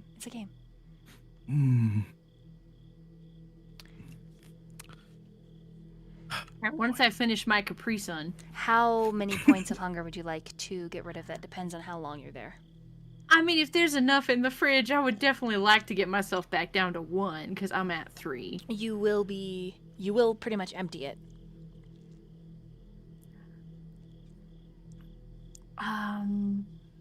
Do you guys have like more just in case I don't want to be a little piggy, but I'm real hungry. Can I like top this off? Can I finish this off? Do y'all got more just in case? Julia, like, puts a hand on her hip and tilts her head. Then don't be a piggy. Okay. I'll just take it down to 2. She's such a brat. Right. So the basement. Yes. All right. I'll go first. Oh, fuck. She, I absolutely have Sense the Unseen on as we're going into the basement. Okay. She stops and picks up a flashlight and a small wooden cross that she brings out from one of the patient's rooms that's empty. Hey, Lucas just looks at you weird, like, the cross, really? I mean, yeah, I guess. All right, fair. Yeah, And then sure. she heads to the steps. Some supernatural entities are affected by the sign of the cross. Are you two Not coming? All of them. And she starts Yep. descending. Oh yeah, no, I'm Like, like he right. falls I am behind. like right He's on like her reloading heels. his gun, like this set of bullets will work. We don't have to Yeah. go that far. Just, I want to see if anything happens. I mean, I know that we're spooky things in the night, but I've never really experienced, like... Oh, there are plenty of things far spookier than we are. I'm just ugly. It's fine. Sure. What? You're not ugly. You're plenty handsome. Bad joke. Luke. Bad joke. Oh, Sorry. Oh, okay, okay. Yeah, you're really bad at that delivery. You need to work on that. Yeah. It's whole thing. Okay, both of you roll wits and awareness. Okay. Same as last time. Can I add my sense the unseen? Mm-hmm. Yes. Cool. Fuck. 2, 3, 4, 5. And Lucas got bestial failure. We'll be given a willpower, right? Mm-hmm. Yes. Can I use that to reroll? Is that how that works? Yes. The ones we get from chat can be used as complete rerolls. Okay, cool.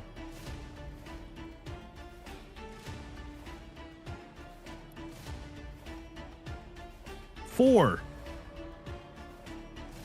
Okay, with a 4. Lucas, it's only a feeling for you. Blythe, you actually see whatever entities are down here chase away, running from the slice of the flashlight. And Julia, only when her feet touch down in that long stretch of hallway that leads to where the woman is buried, the lights overhead begin to flicker. And Lucas, as the lights slowly shut off at the end of the hall, click, click, click. By the 4th click, you see a woman standing there watching you, and then she's plunged into shadow. You see He literally has his gun pointed down the hallway like, Is she the same woman I've seen? Yes. Okay. Like, ooh, yeah, I've seen her a couple times. She's bad news bears. Always 4 clicks. 4. Julia is staring at the hall in fascination. And when she Did you see it? when she brings the flashlight up to the darkness, she's illuminating the woman. But she can't see her. But she can't see her.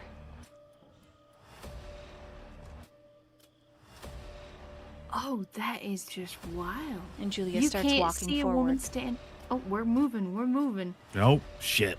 As she does, the woman steps back into the shadow so that neither of you can see her. So, somewhere down here? Well, she was just standing down here, but she left once you started approaching. When you walk towards her, Why she is that? had to step back. Hold on, let's test something. Where is she? Well, I'm gonna. She's disappeared. I'm gonna like also put my hand on the flashlight so I can like point to where she retreated into the shadow with the flashlight. Okay. She was standing underneath that light right there, and then it turned off, and then your flashlight was actually shining on her for us, but you can't see her at all, which is really fascinating to me. The two of you hear a whisper. A song. A giggle. And then, Lucas.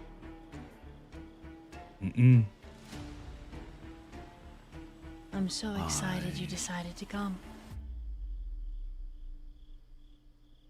I'm gonna die. Roll a rouse check.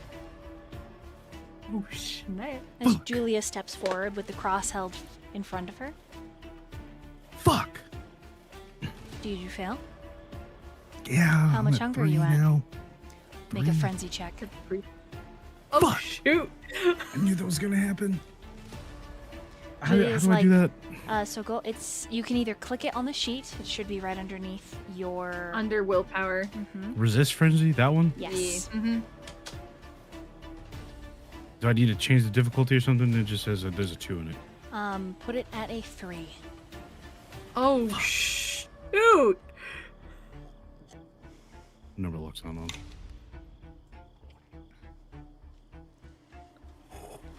Oh, it says you succeed. So, in this particular situation, there's a wall next to me, right? Mm-hmm. I'm assuming so. Like a. Yes. Is it like a solid wall? Concrete. Yes. So, in that particular urge to resist the frenzy, Lukas just out of nowhere just strikes the fuck out of it. Okay, it explodes outward, and you bury your fist up to the midway of your forearm. Sparks go flying as you even hit electrical. Plumbing. I mean, they're not We right beside each other, but you need go to deep. get out of here. Now. Holy shit. Are you alright? And you hear the giggle again. Lucas, Lucas, Lucas, Lucas. We need to go. We should. Okay, if he says we should Go. go, we should probably go. That was a pretty volatile reaction. The scientist So in Julia seems frustrated. Right. No, I Blythe, get it. roll a charisma and persuasion. All right. I'm good at this. Hopefully I'm good enough That's for main Julia. phrases. I'm good at this every time. As Julia is looking around the whole hallway and the rooms down here and where Lucas' fist went in, Blythe, because you have Sense the Unseen on, you see the tendrils of dark smoke swirling around her head and the whites of her eyes bleeding into black. Something is affecting her mind. And so you are rolling against whatever that is. Oh. Well, in that case, I'll spend a willpower to roll a little better. I'm just... Oh, nice. So that is gonna be 4, 5, 6, 7, 8. Okay. She managed to, like, kind of rub one of her eyes. Ugh. But it's that, like, you know, just barely touching underneath your eye because you've got mascara on rub. Right. And she's like, God, I suddenly have such a fucking headache. Ugh. All right. We should go upstairs. And she says, fine. I didn't see anything. Just the lights flickering. It's an old hospital. I mean... It was definitely not just the hospital. She passes... I'm like ushering. Yeah, she cuts between the two of you. As she steps on the steps, the entire hallway plummets 30 degrees. I start moving. Hustle up those stairs. Frost begins to lick up the sides of the walls of the seams. And you hear a chuckle. It says, "You will never escape the inevitable." Oh, we'll be back, ma'am. Just not right now. Just, Lukas yells, Hustling fuck you, upstairs. and gives her the finger. Okay. And keeps walking. So, Julia, do you see the frost on the walls? so because you're talking, you miss whatever else she says. Damn. It's fine. And Julia Valid. does not see the frost. It's wild to me. And that's when the three of you get the message from Viola.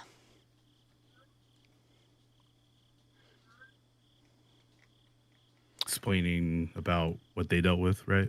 Cowboy man.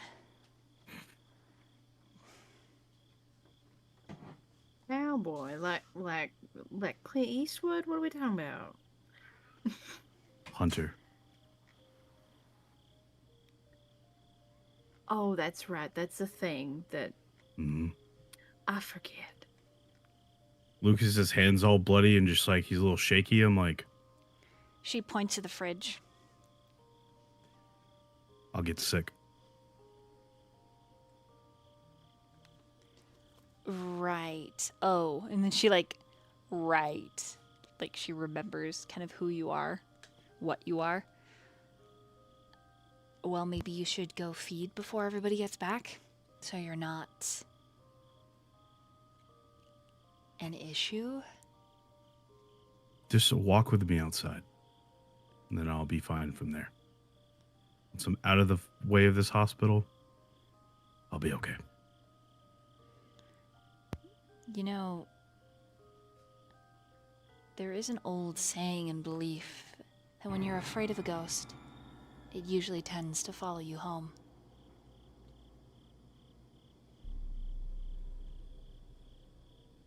I mean, I Well, hate to fine. confirm it, but that's true. True. But, you know, I don't here right now. Right. That's valid. I feel like she has particular circumstances, though, because she is tied to that site in the basement, so maybe she can't go far. Julia walks you outside. She says, don't know. I'll be back. Where are you going, Lucas? Probably the late night somewhere. It's how much time do I have? That's the real question. Before it's like sun burn me to death. Before the sun? Only a couple of hours. Cool. He's gonna find like a set of bars in walking distance somewhere. You know, there's smokers, right? Mm-hmm. That's what he needs. Mm. Kind of situation. And he's probably gonna go piss off a big drunk dude, fight him, and then just beat his ass and take his blood. Roll for me a strength and athletics.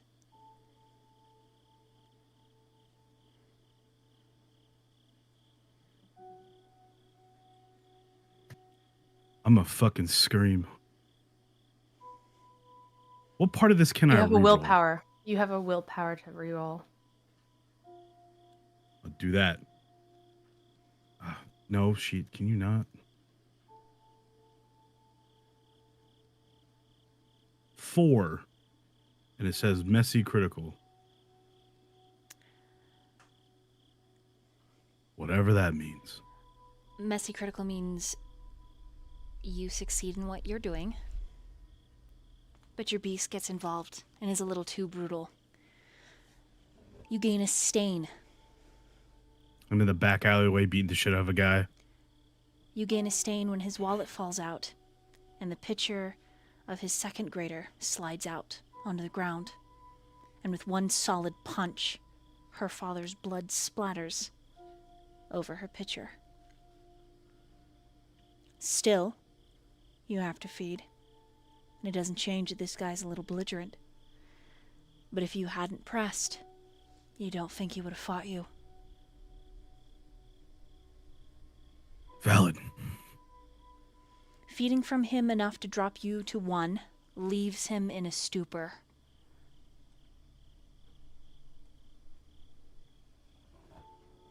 To feed any more would be to kill him. I'll leave it at 1. Okay. Do you leave him beaten up and passed out in the back alleyway? I'll pick him up and move him and set him down where he's out of sight. Get his information out of his wallet. Okay. Like you're stealing it, or you're just looking at it? No. I'm looking at it and taking note of it in my phone. Okay. His name is Sean Kennedy.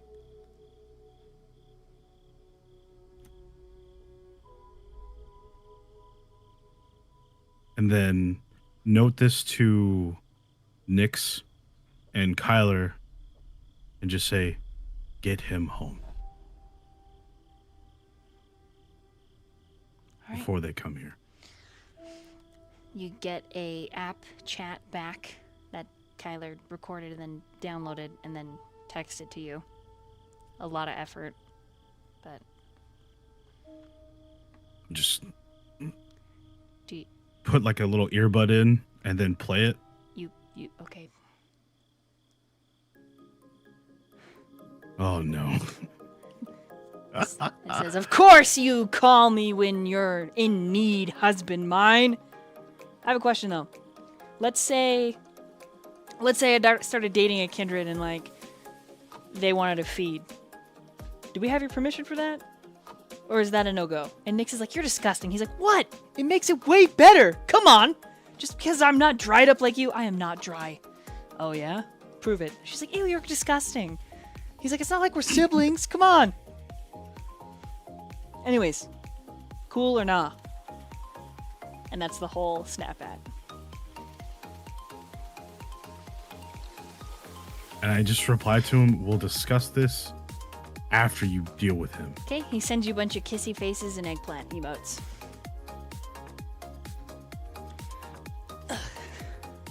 And then he sends you another snap app.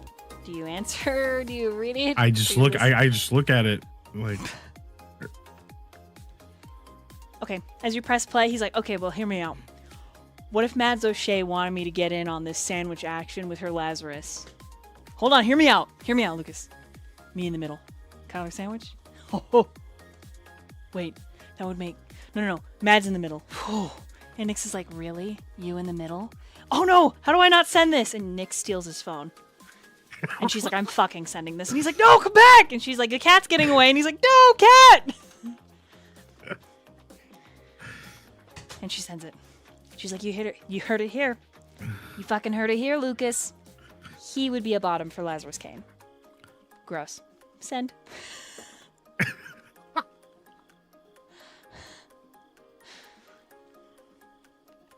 Then you get another snap app.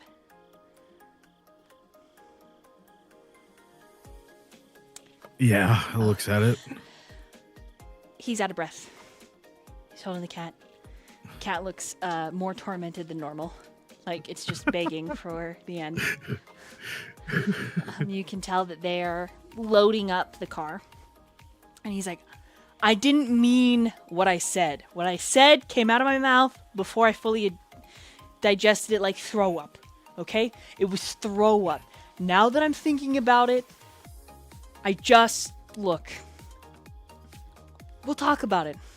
We'll talk about it, which is not a no, which is more of a maybe, which means that you're going to let it happen. And I'm going to thank you. And I promise I won't let anybody else dominate me but you, my beautiful hubby. Mwah. And that's the whole snap app. He just keeps walking. He's just like, I hate it. I hate it.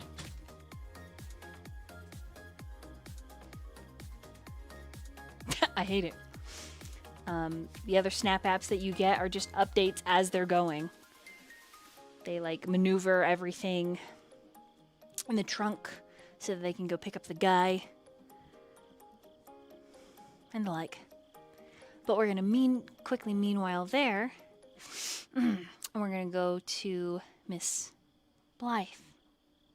It's just you and Julia. It's kind of crazy. The hospital is quite it's quite empty.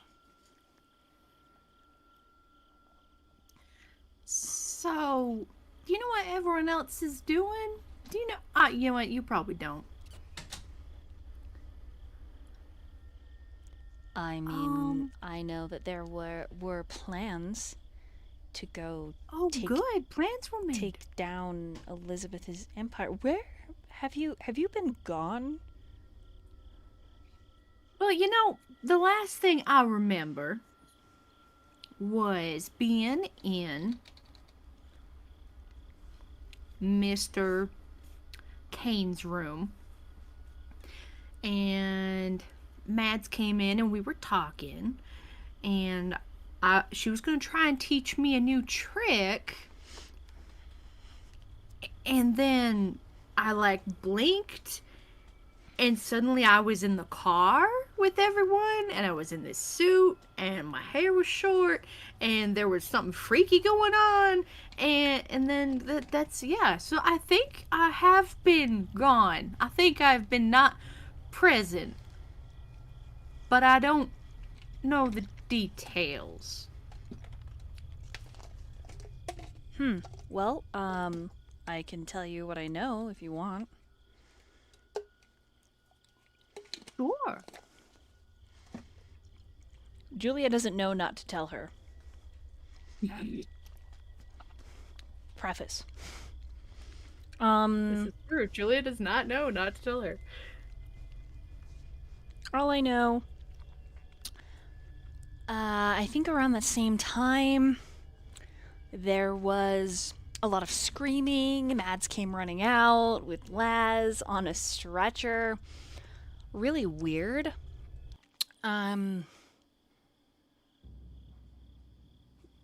there was some interesting narrative out on the front lawn, and you said your name was Jericho.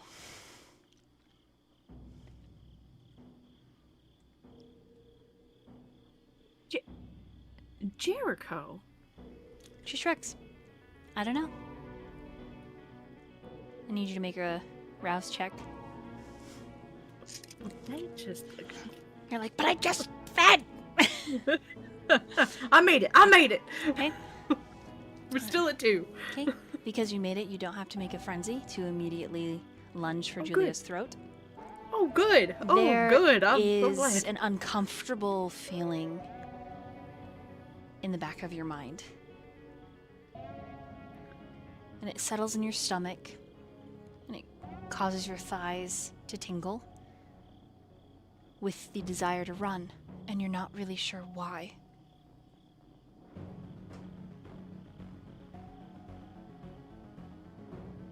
Are you okay? You like sit in the nearest chair. You know,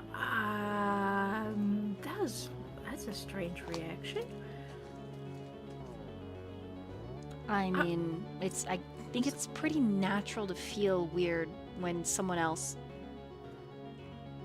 is you. I suspect a schizophrenic disorder or I suppose BPD. Did you said Jericho, right? That was the name? Yeah. That's what you called yourself. That's so... Huh. Interesting. You see, I was a very, secluded child. And that was the name of my only friend. Did they die?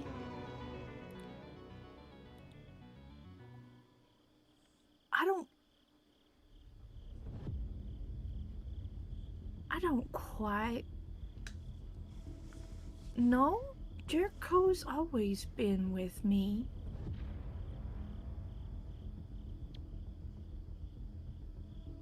And that feels a little bit crazy, because he's clearly not talking about a real person at that point.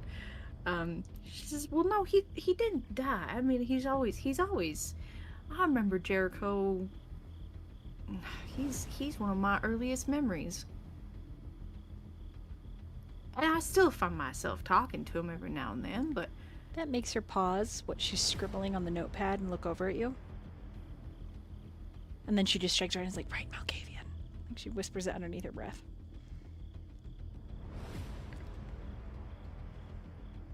What day is it? She tells you the date, the time. We have like 3 hours until we need to get ready for day rest. Why?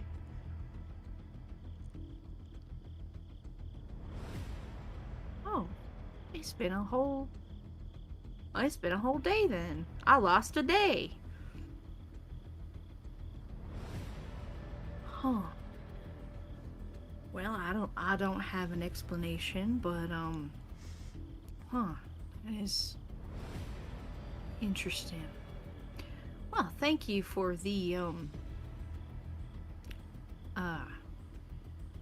enlightenment, Julia. Yeah, I definitely was not present for at least a day, it seems. She smiles awkwardly. Huh. Right, is there anything I can help with while we're here and everyone else is off doing something? I feel real uneasy and like I need to do something now. She shrugs. Can I help you with anything? Well, if you want to restock the fridge, actually, best not. Oh, okay. I wouldn't want Dr. Fletcher to get upset. Oh, right. I would hate to. Maybe you could try talking to Jericho, or if you don't mind, you could go sit with Maverick. You know, I would love that. Actually. Do you need me to be close, like Lukas? No, I don't think so. I'm not. No, I've touched with the lady in the basement a few times now. Right. And she like borderline like doesn't like like she believes you, but like borderline is like, okay. Yeah, no, we like I had a physical altercation with her just a couple nights ago when she tried to bite me, and then I also had a physical altercation with her when I was in Mr. Kane's room. She was like hanging out around on top of him, and that we just can't have that because that's inappropriate. Julia just and like he scoffs. is claimed by the people, so I don't understand everyone's obsession with that kindred.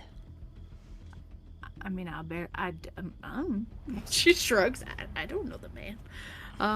However, I am in a bit of a. I look awful. Do you guys have like I don't know some scrubs I could change into? Sure, and we have showers too.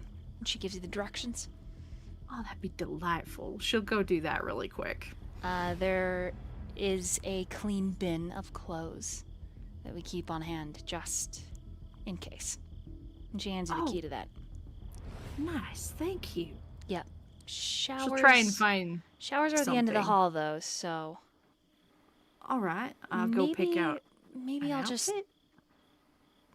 She shakes her head no. She's like, I don't really think the lady's there, but I'm just gonna sit outside and do some work on my laptop.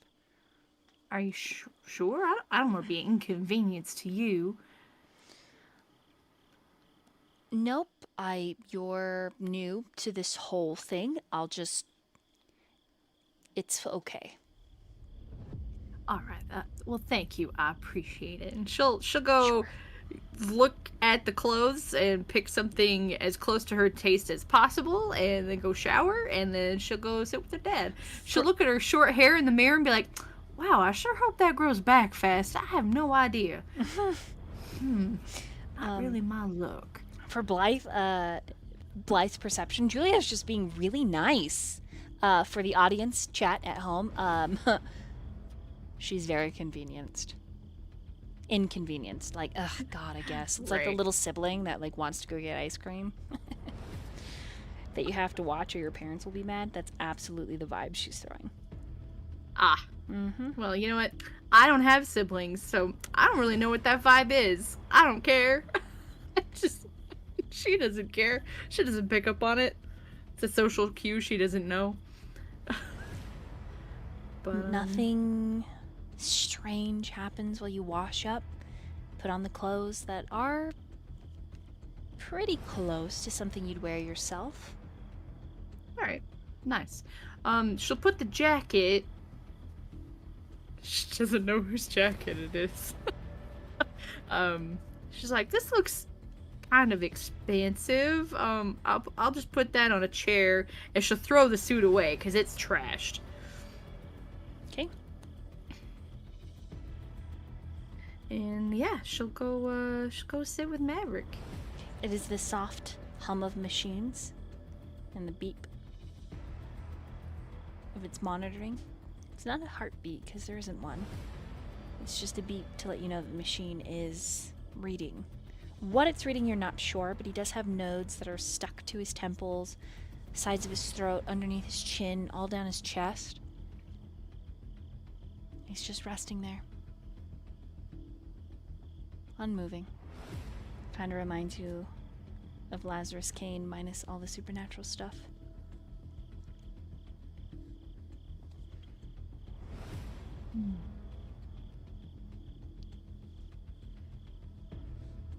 What have you been up to, Daddy?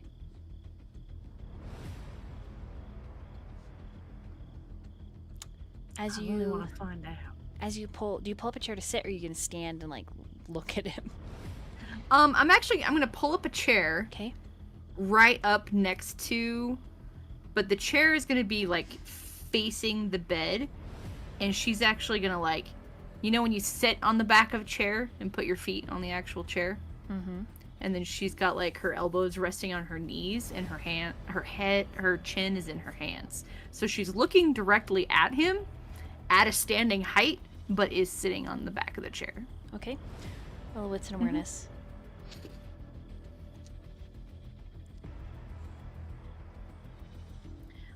Just due to the nature of this whole building, I would like to use Sense the Unseen along with it. Okay, you can add a +1.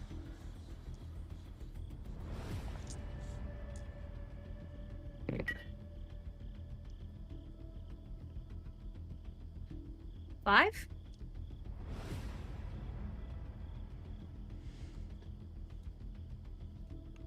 There's the subtlest reaction from him.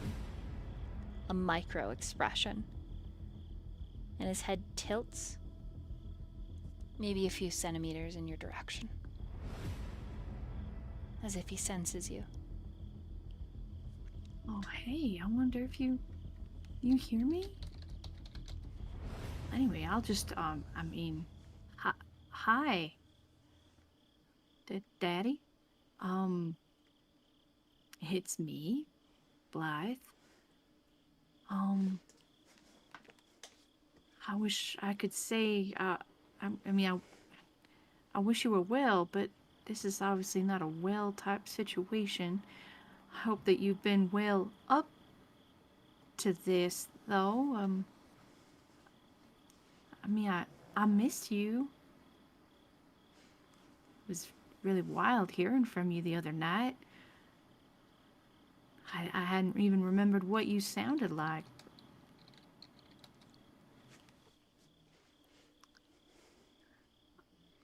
Seems like maybe you're wrapped up in all this somehow. And I guess now I am too. Hopefully, I don't know, hopefully you can help each other out. Maybe. That'd be nice. Go ahead and roll an intelligence and insight. And it's right here. We're going to take another bathroom break. Intelligence. Zab, that's why. Stream just was having its... a mini fit is all. But let's get right back into the story. We'll change the music. All right. Blythe. Yeah. You are seated on the back of the chair. Mm-hmm. Elbows up, looking at Maverick. Mm-hmm. When you witness a shadow pass over his face. And his eyes underneath his lids begin to move back and forth rapidly.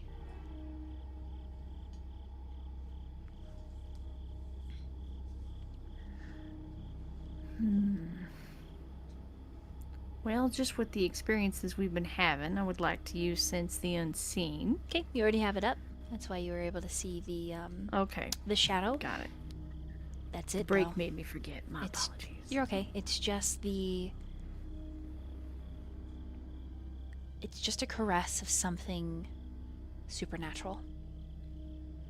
Right.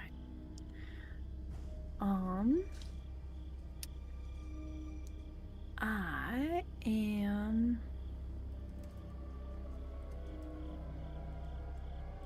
I don't know, I'm gonna try something as simple enough as I'm just gonna reach out and put my hand, like, on his shoulder. Just calmly. What are you seeing, Daddy?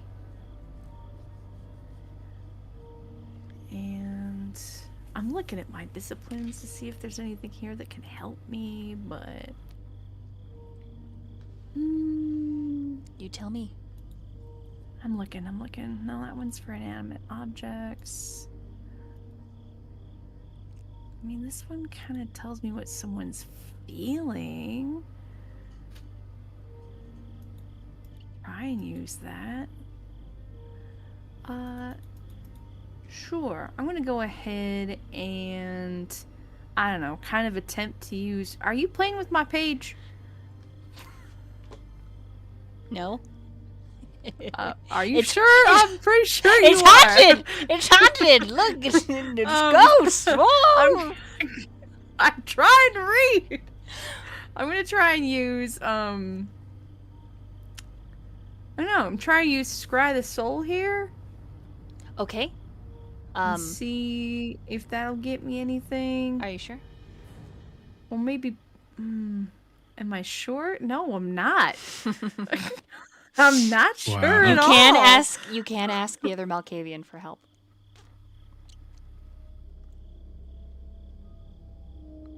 I almost want to dip into. Hold on, just let me read. As far as disciplines are concerned, it's like I've been playing Vampire the Masquerade for a week. No,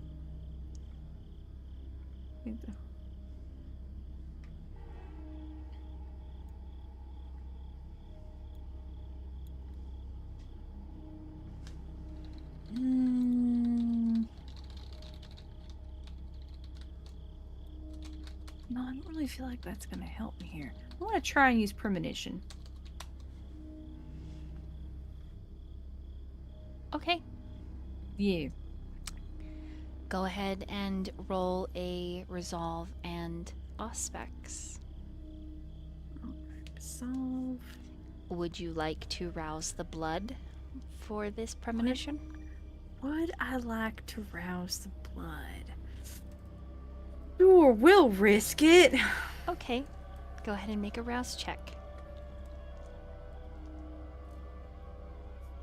Success.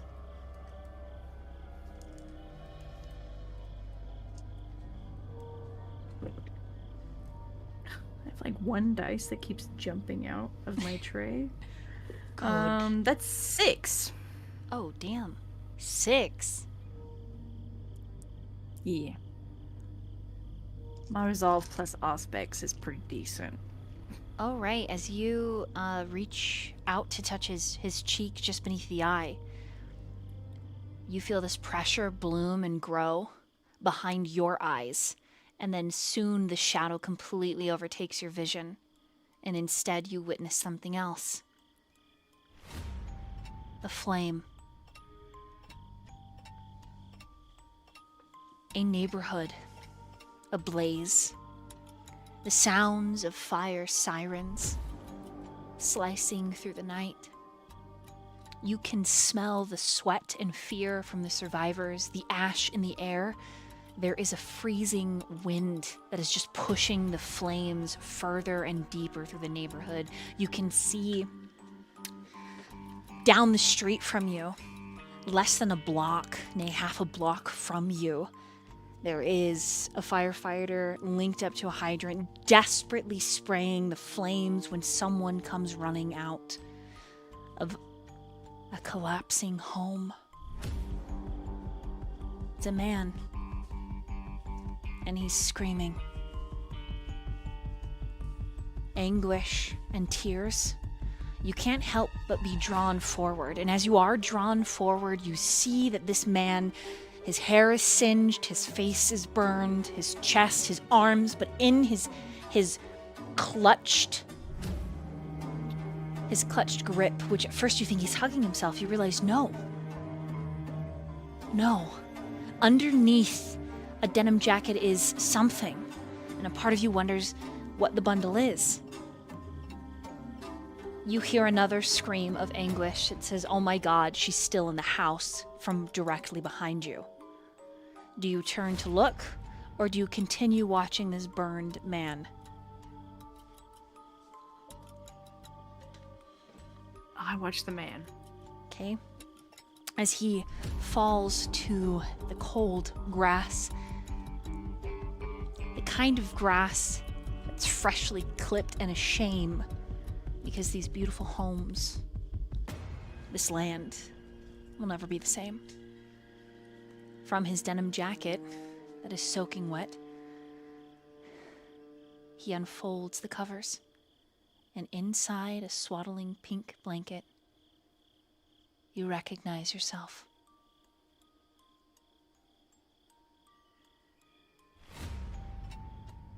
As Maverick cradles you, praying to whatever god his thanks, he bends low to kiss your tiny, perfect face. before too long, he's addressed from paramedics and firefighters as they usher the both of you off. But something doesn't sit quite right with you, Blythe. This fire. It's like a living thing. The way the flames fight against the wind. It's unnatural, and it's not anything the mortals would see or realize. A nearby tree lets out a yawning snap, and the upper branches break from the heat, blowing apart as if they exploded from within. You duck only to have pieces fly through the astral projection of you. You have a choice. You can investigate this location, wandering around, listening to conversations, seeing who's who, what's what on this street. You can go to the ambulance that Maverick is being ushered to with you. He's sustained significant burns, which you know he does not bear in his kindredom. Or you have the sandbox option, where you get to decide what you do in this scene. And that can include trying to reach any of your coterie members.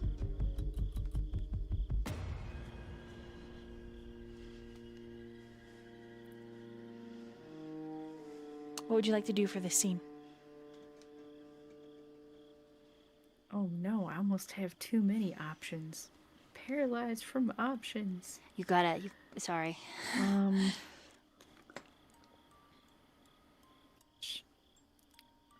It's one of those moments where you wish you could just scum save and try all the different options. Yep. I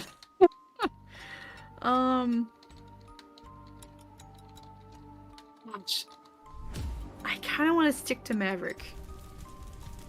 I want to see what's going on there still. Okay. I need you to roll a stealth and dexterity to make it into the ambulance.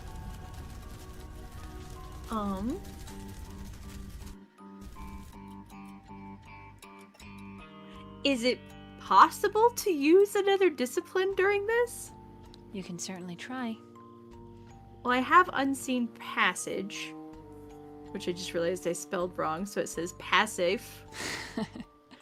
But it just means that as long as I am being stealthy, mortals should not be able to see me.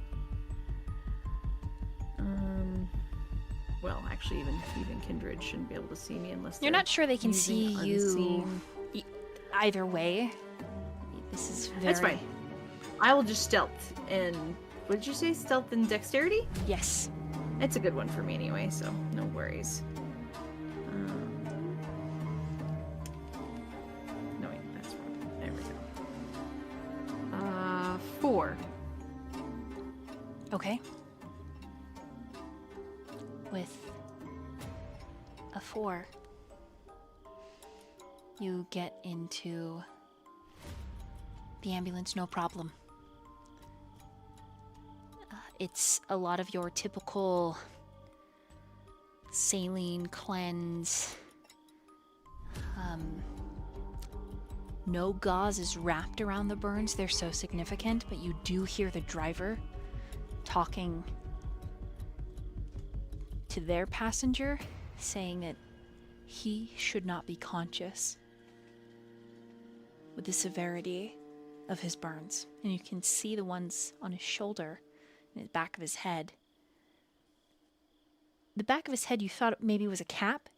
No, it is his skull.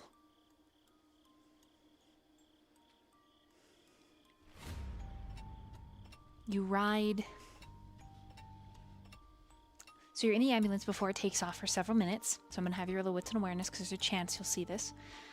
So you're waiting there like 10 minutes at tops, right? Probably less. It just feels long because there's a lot of conversation among the paramedics and then a lot of like back and forth and deciding, okay, there's more people that are injured. We have more ambulances coming. You get the gist of all of the conversations. This is a pretty small town. They've called in fire trucks from a neighboring, suburb. But this one it's little. It doesn't even really have its own fleet of first responders. So they've branched out, called an emergency, and first responders from 4 or 5 different cities are coming here for this fire. It's so significant. They say that 19 homes have gone up and that there are confirmed at least 2 deaths already. I got a 4. Right, when the ambulance does take off with a 4, young paramedic pulls the door closed. You get a really good look at him. Vaguely familiar, but you can't place why. There's a part of you that tries, even though you're almost immaterial, not quite, but almost, that tries to get out of their way, and so you wiggle yourself into the narrow passageway between driver's seat and passenger seat in the very front of the ambulance, right there, so you can see out the windshield with just a turn. It is very narrow, so you are tilted, right? You can see Maverick, and he's being tended to. You can see the paramedic that's holding you as a bundle, but out of the window, the windshield and the driver's side, you see the back of someone walking away from the flames. And I'm gonna whisper who you think it is. Oh, snap.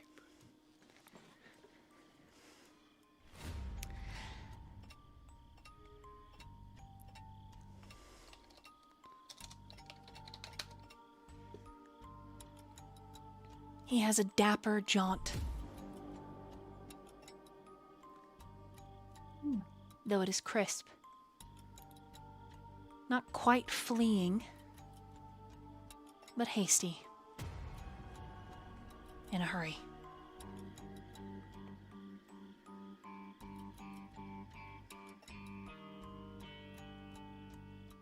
And we're going to pause as you come out of the premonition. Looking at your dad. Realizing that he is so much more than maybe just the man that sired you.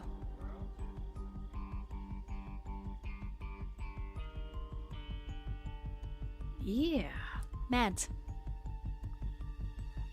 Yes.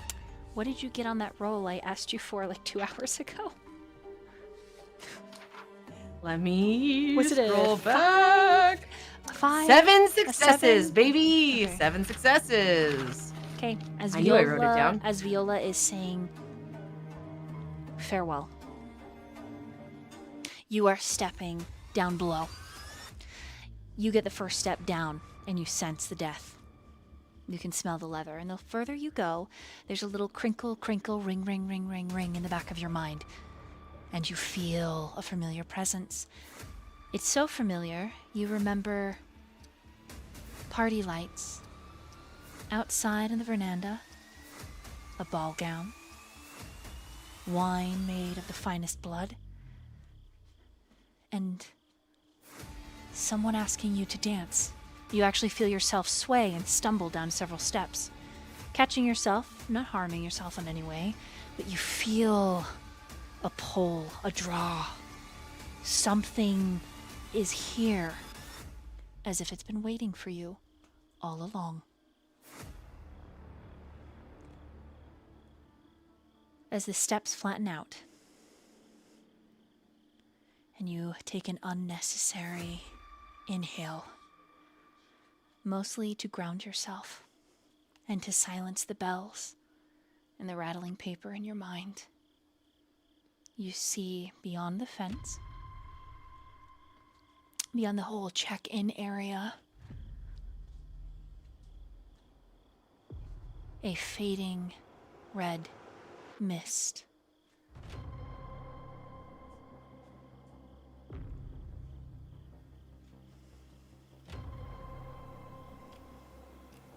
What would you like to do?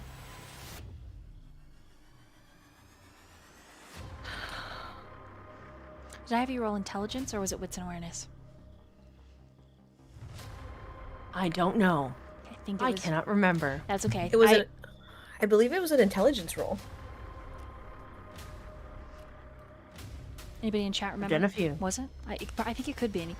Because if it's wits and awareness, you definitely rolled high enough to see the red mist.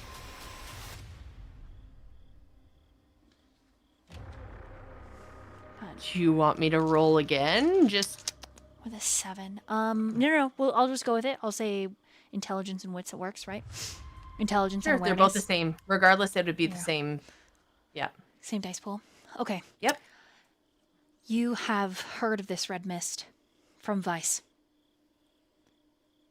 Kindred aren't sure what it is.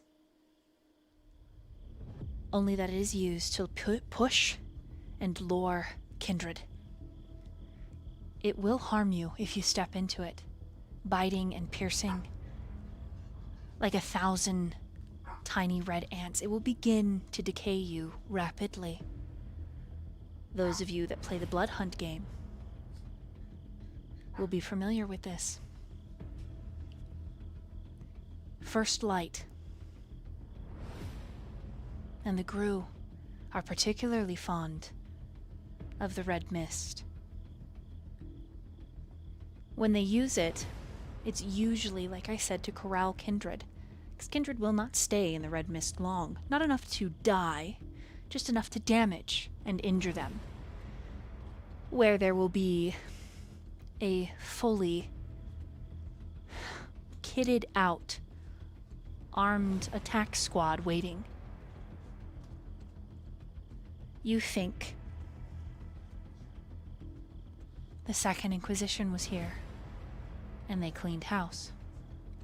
What's strange for you, Mads, with a 7 and just watching and looking in this antechamber before the maze, before the game, before anything in the party rooms, is how the mortals upstairs are carrying on as if nothing happened. But things kind of connect with a 7. Sloane must have known. And she left before the culling.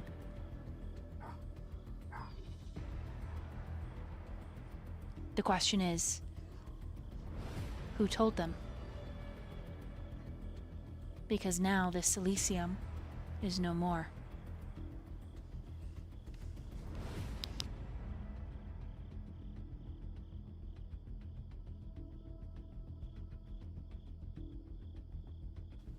Again, Sly, you have the choice. Mads is suffering from a very near delusion. The mist will not kill you. To move further into it, to investigate, but it will not be pleasant either. Some of your other options are to return to Viola, to attempt a premonition, to see what happened. If you have the ability to touch the fence, the floor, the ceiling, the walls, the doorknobs that are not being caressed by the red mist, perhaps you can see, feel any lingering traces of emotions on these objects. I know it's a lot of choices, but Striker Sly, what would Mads do?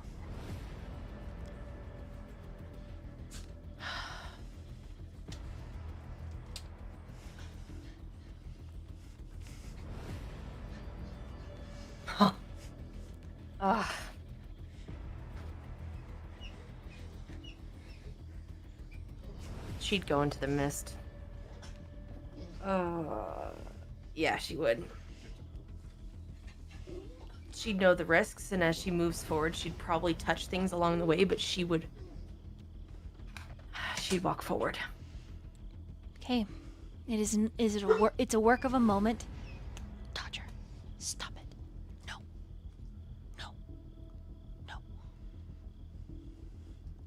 It's the work of a moment to unwrap the chain and to slide the gate open. Or pull, if you imagine. However you imagine it is exactly how it is meant to be. And you step into the hallway. I need you to roll an intelligence and awareness. Or, actually, no, you need to roll this to get the other part. So go ahead and roll this. This is a very difficult check.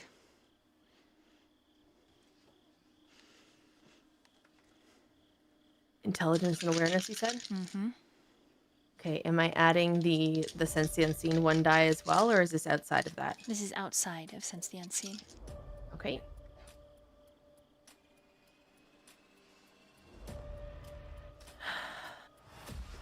Okay.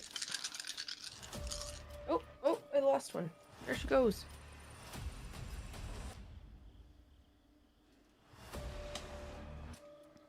Can I use a willpower? Yep, you can. We have the one from chat. Cool.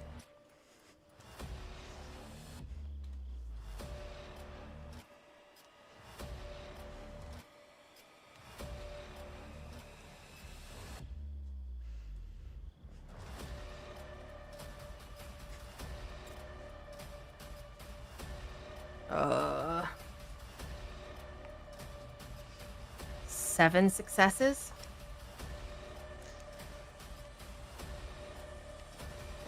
You take 1 point of aggravated damage moving into the mist. It is incredibly uncomfortable.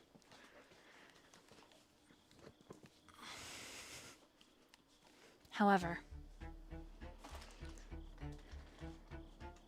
though these hunters were thorough, they left something behind. A shell to a bullet. The bullet itself is in a pile of delicate, trailing ash. What would you like to do?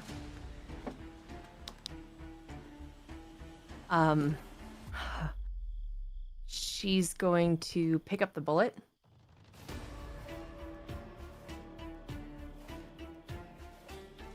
And, oh god, I don't know why, she's gonna taste the ash. I'm sorry. You taste another kindred. The bullet itself is not something out of a 6-piece like the cowboy had. Much worse. With your 7, it looks as if there was even more of an explosion than the regular combustion that happens in a loaded gun. It's also a very high caliber, as far as you can tell. It's quite the bullet. Not shotgun. Is it something she would have seen previously? Something your brother would have had in the war.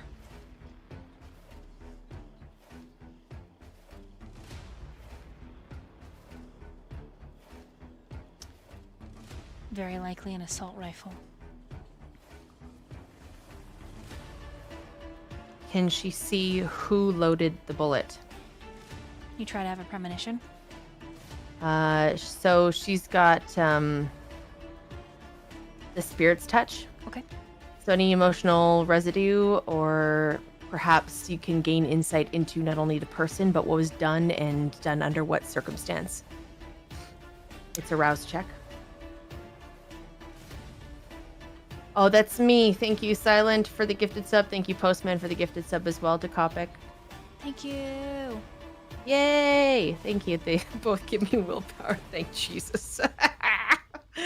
Oh, fuck. Okay. It's this one here. Does that help? Make an intelligence plus aspects roll. Go for it. Okay. Let me do the rouse check first. Okay, I succeed. No hunger! Although I do love a good hungry fight. What is it? You said intelligence and aspects? Mm-hmm. Mm-hmm.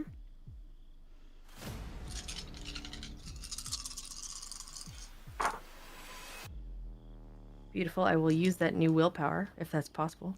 Yep, you sure can.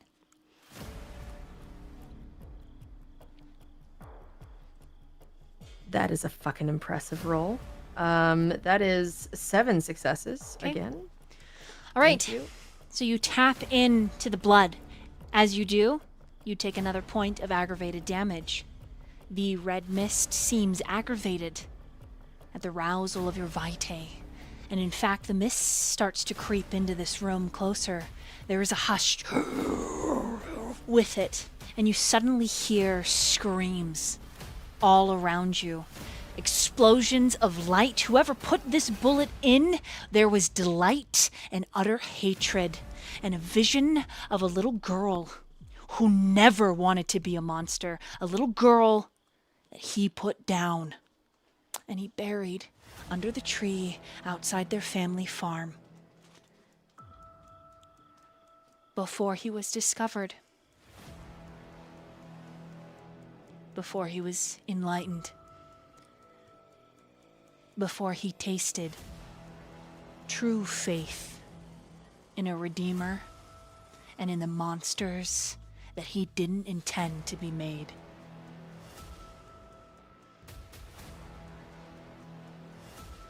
The mist, you realize, as the feeling of your power fades,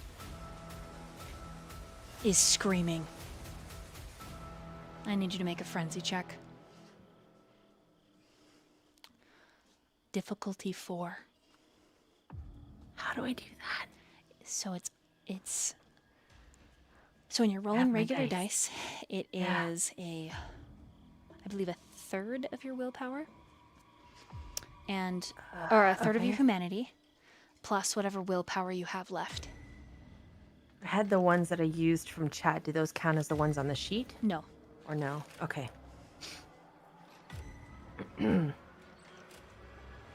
This is something you cannot use willpower for. Yes. Okay, so you said half of my health or half of my humanity? It's a third of your humanity.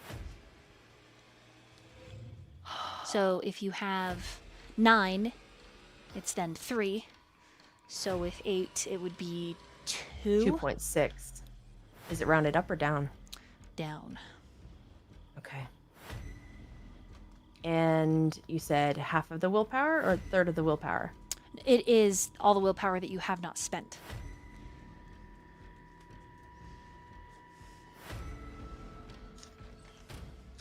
Good thing I've got a lot of willpower. You must make 4 successes or you frenzy. 5 successes. Is that enough? Wait, 1, 2, 3, 4, 5. 5 successes. It is enough. You do not suffer the Malkavian compulsion. But the mist is not silent.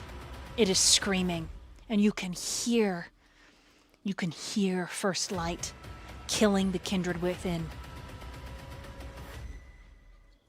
In fact, when you move through the mist itself seems to form the faces of anguish that the kindreds made before many were beheaded, staked, shot.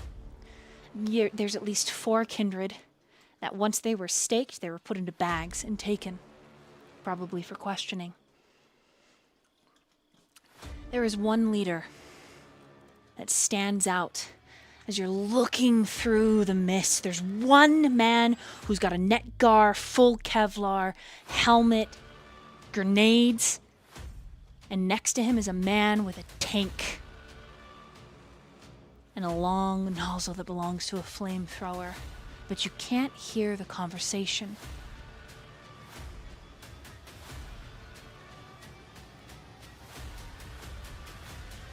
Unless you try. And if you try, it will agitate the mist. Your choice. And this is aggravated damage. Yep, I'm clicking twice on it. This is intense stuff.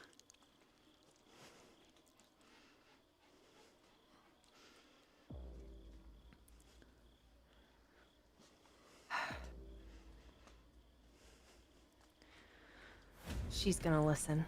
Okay, I want you, as you are going to attempt premonition to listen. Yes. I want you to roll a wits and an insight. You must get an 8, or you do not see them.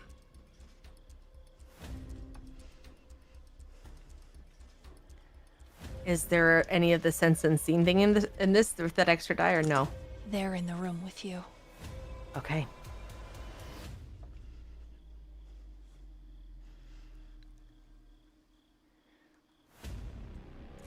Oh, Heavenly Malkavian Father, please bless these die. Please bless these die. Amen.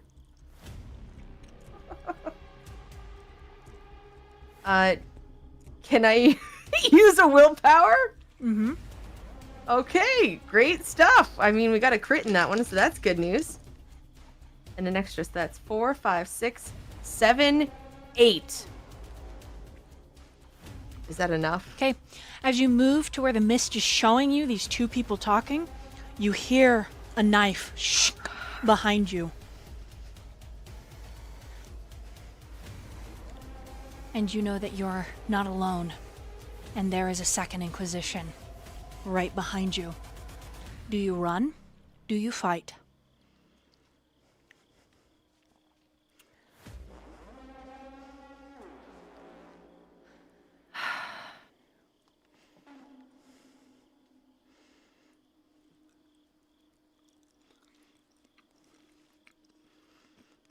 She's... The closer you get with a knife, pull them right up against your body. So she's gonna do that. She's gonna duck, turn, grab, and pull. So you're gonna fight. Yes. Strength and brawl. You reverse his strength and melee.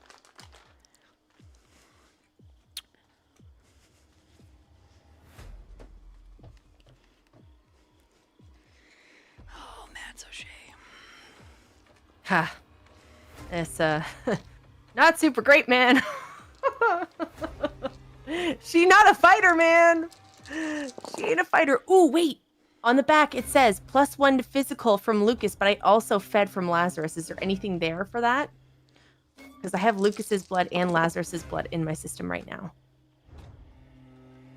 I also have a blood potency of 5. I don't know what that means. You should rouse the blood.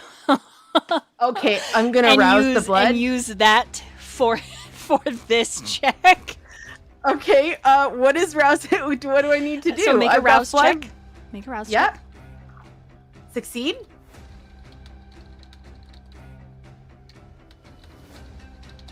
Okay. So with 5, holy. I have a 5 blood potency +1 to any physical from Lukas. Right, check your DMs. Yep, looking. Okay. Got you. I believe max that you can add is 3 with your potency. Correct. So I get the that is increased for I remember. Hold on, I'm DMing you with the explanation. Okay. But you can add, so you have an extra 3 to this physical roll. Okay.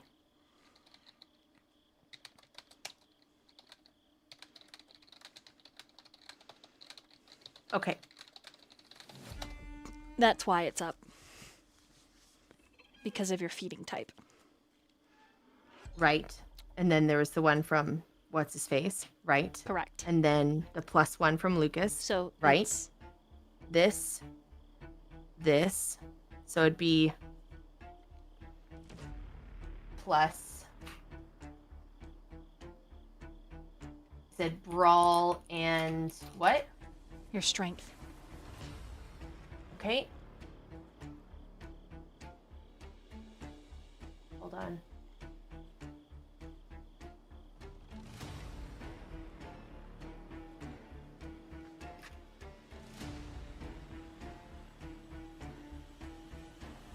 Is that correct? Oh, did you message me? I'm so sorry. Yes.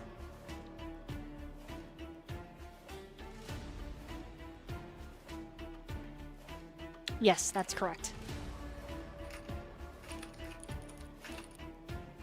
That's your dice pool. Okay. Yep. Okay. Got it.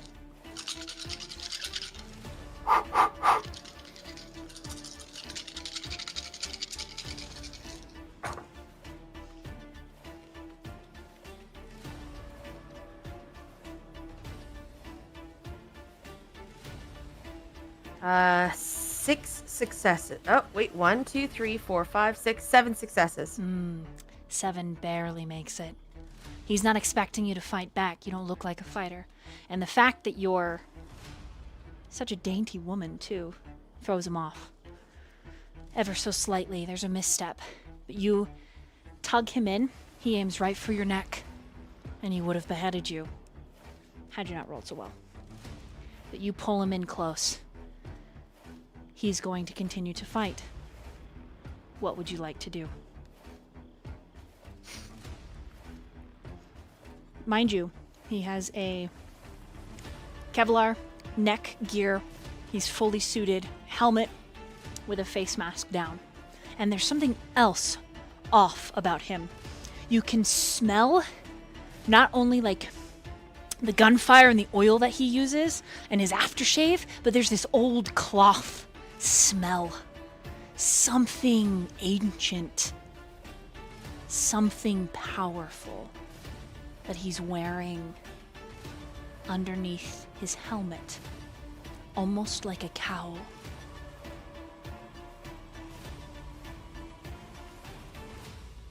Interesting. Viola, I need you to roll a wits and awareness. Mads, what do you do?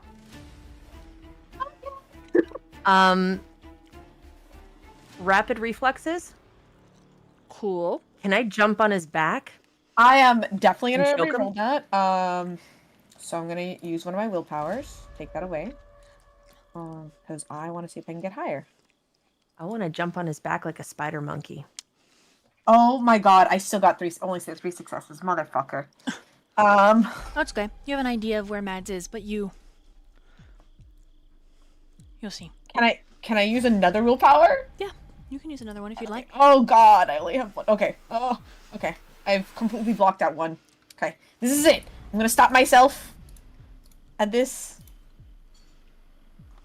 Fucking hell! Oh! Oh wait! I didn't do. Oh my god, I've been doing this wrong. I forgot to click the willpower reroll. Okay, but it's fine. It's fine. Whatever. It's fine. Shit. I really want to get this. How many? Thank you for the gifted subs, yo. Thank you for the gifted subs. Oh my god. Can I use that one? Yeah, because that's for everyone. That's enough. Yay! That it's everyone. Thank you, Silence. I love you. Oh my god, I'm scared. Go ahead and you can re-roll all of your dice with a chat blood surge. Oh, with a blood surge? Shit. Fuck.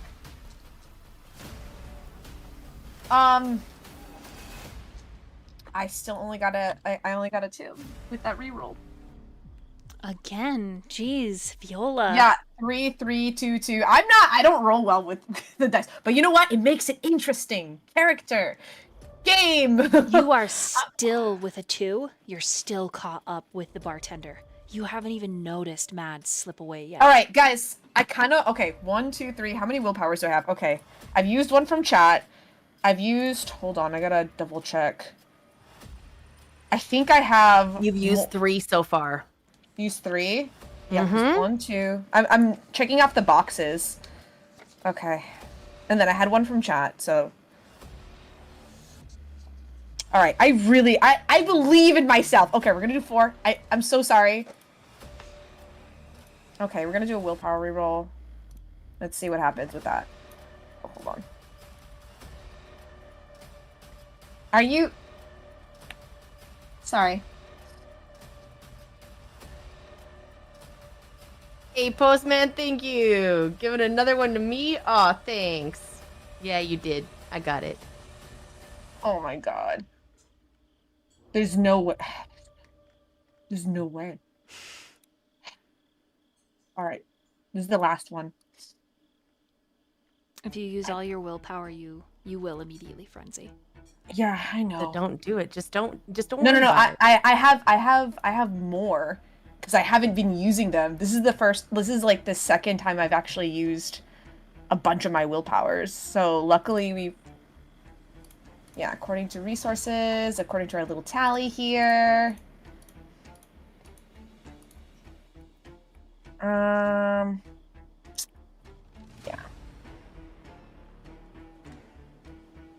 Yeah, because I had... Yeah, I can't... Yeah, I'm just gonna let it go. Because I have only 4 more willpower, so... fun times. Okay, so you are still caught up in the conversation. Fucking A, the fucking dice. Sorry.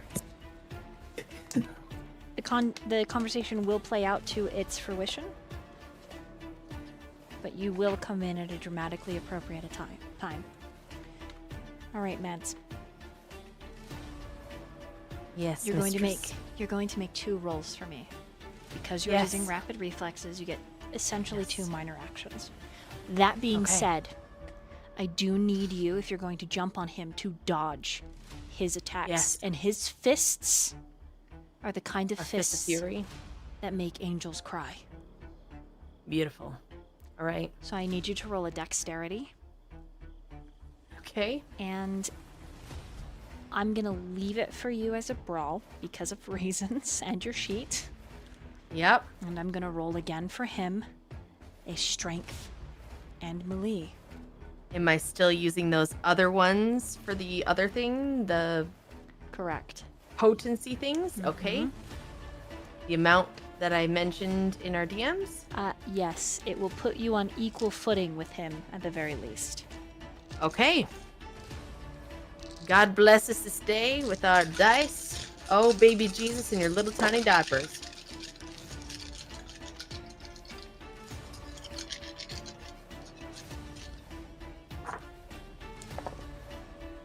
And I'm going to use that beautiful chat willpower if you don't mind. Thank you very much. Okay. That's okay. 9 successes.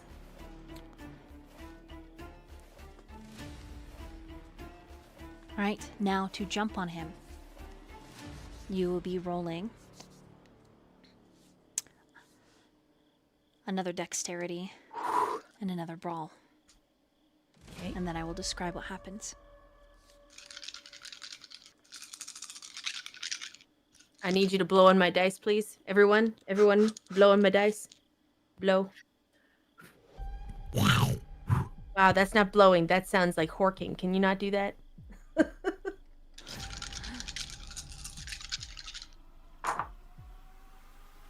Holy shit, that's a nice roll too. Holy smokes. Tres. 8 successes. Okay.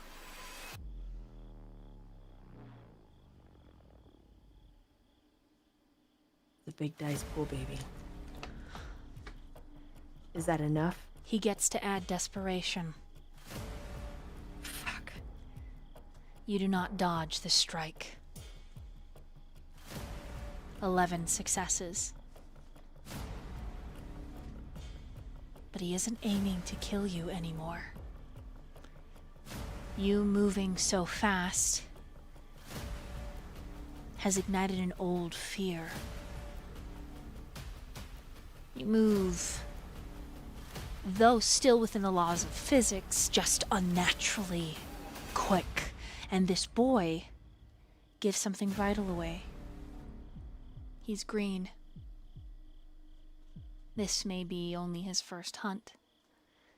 You take 1 point, 2, 3 points of superficial. There is some coating on the blade.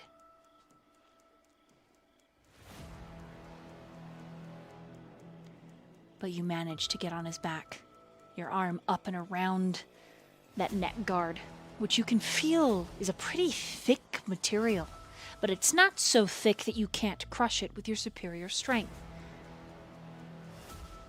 He immediately lowers the center of gravity. His fear of you does not drop into panic, which you have to give it to him for being so new. And that's when you hear it. Evan, you alright, boy?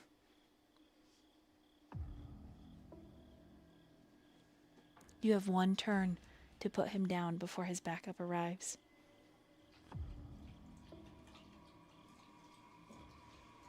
Is the voice who called out to him familiar?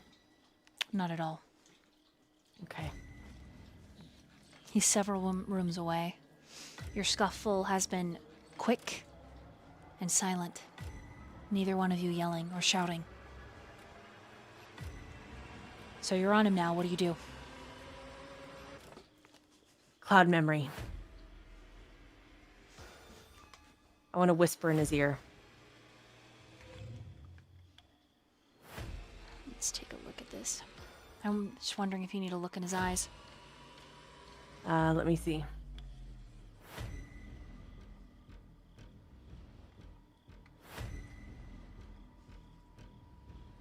Nope. You can utter the phrase. Hell yeah. Okay. Oh, shit. Roll your charisma and dominate.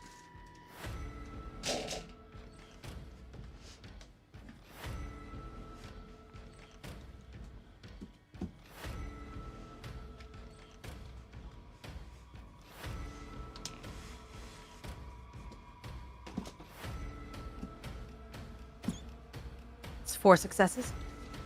Okay. Let me roll for him.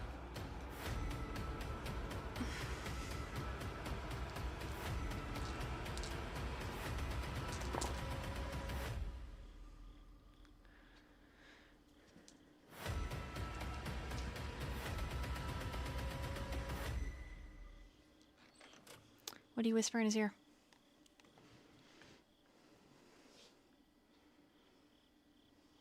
Everything is fine. Forget me. I do not exist to you.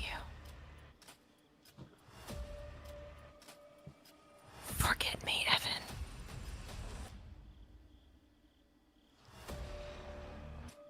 You whisper. You feel the power. The smell of that old cloth intensifies. And then he reverses that blade right up into your thigh. From knee to ass. Fuck. And he says, "Fuck you, bitch." And he hooks an arm under your knee and he slams you down to the ground. And he says, "I've caught one, boss." And a stake drops out of his sleeve.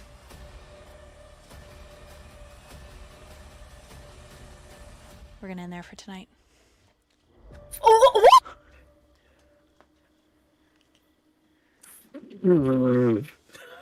I don't even get. Oh!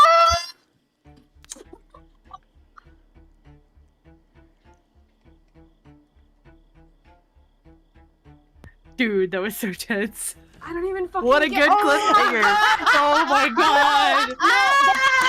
I knew it! The old cloth. I was like, nothing I do with my mind is gonna fuck with this guy at all. Oh shit, I fucking knew it so good. I'm excited. Thank you. That was great. Very Yeah, hyped. that was cool shit. Oh fuck. We get to see Viola's side of I'm the gonna fight fucking next stop. week. I'm actually gonna cry. Like.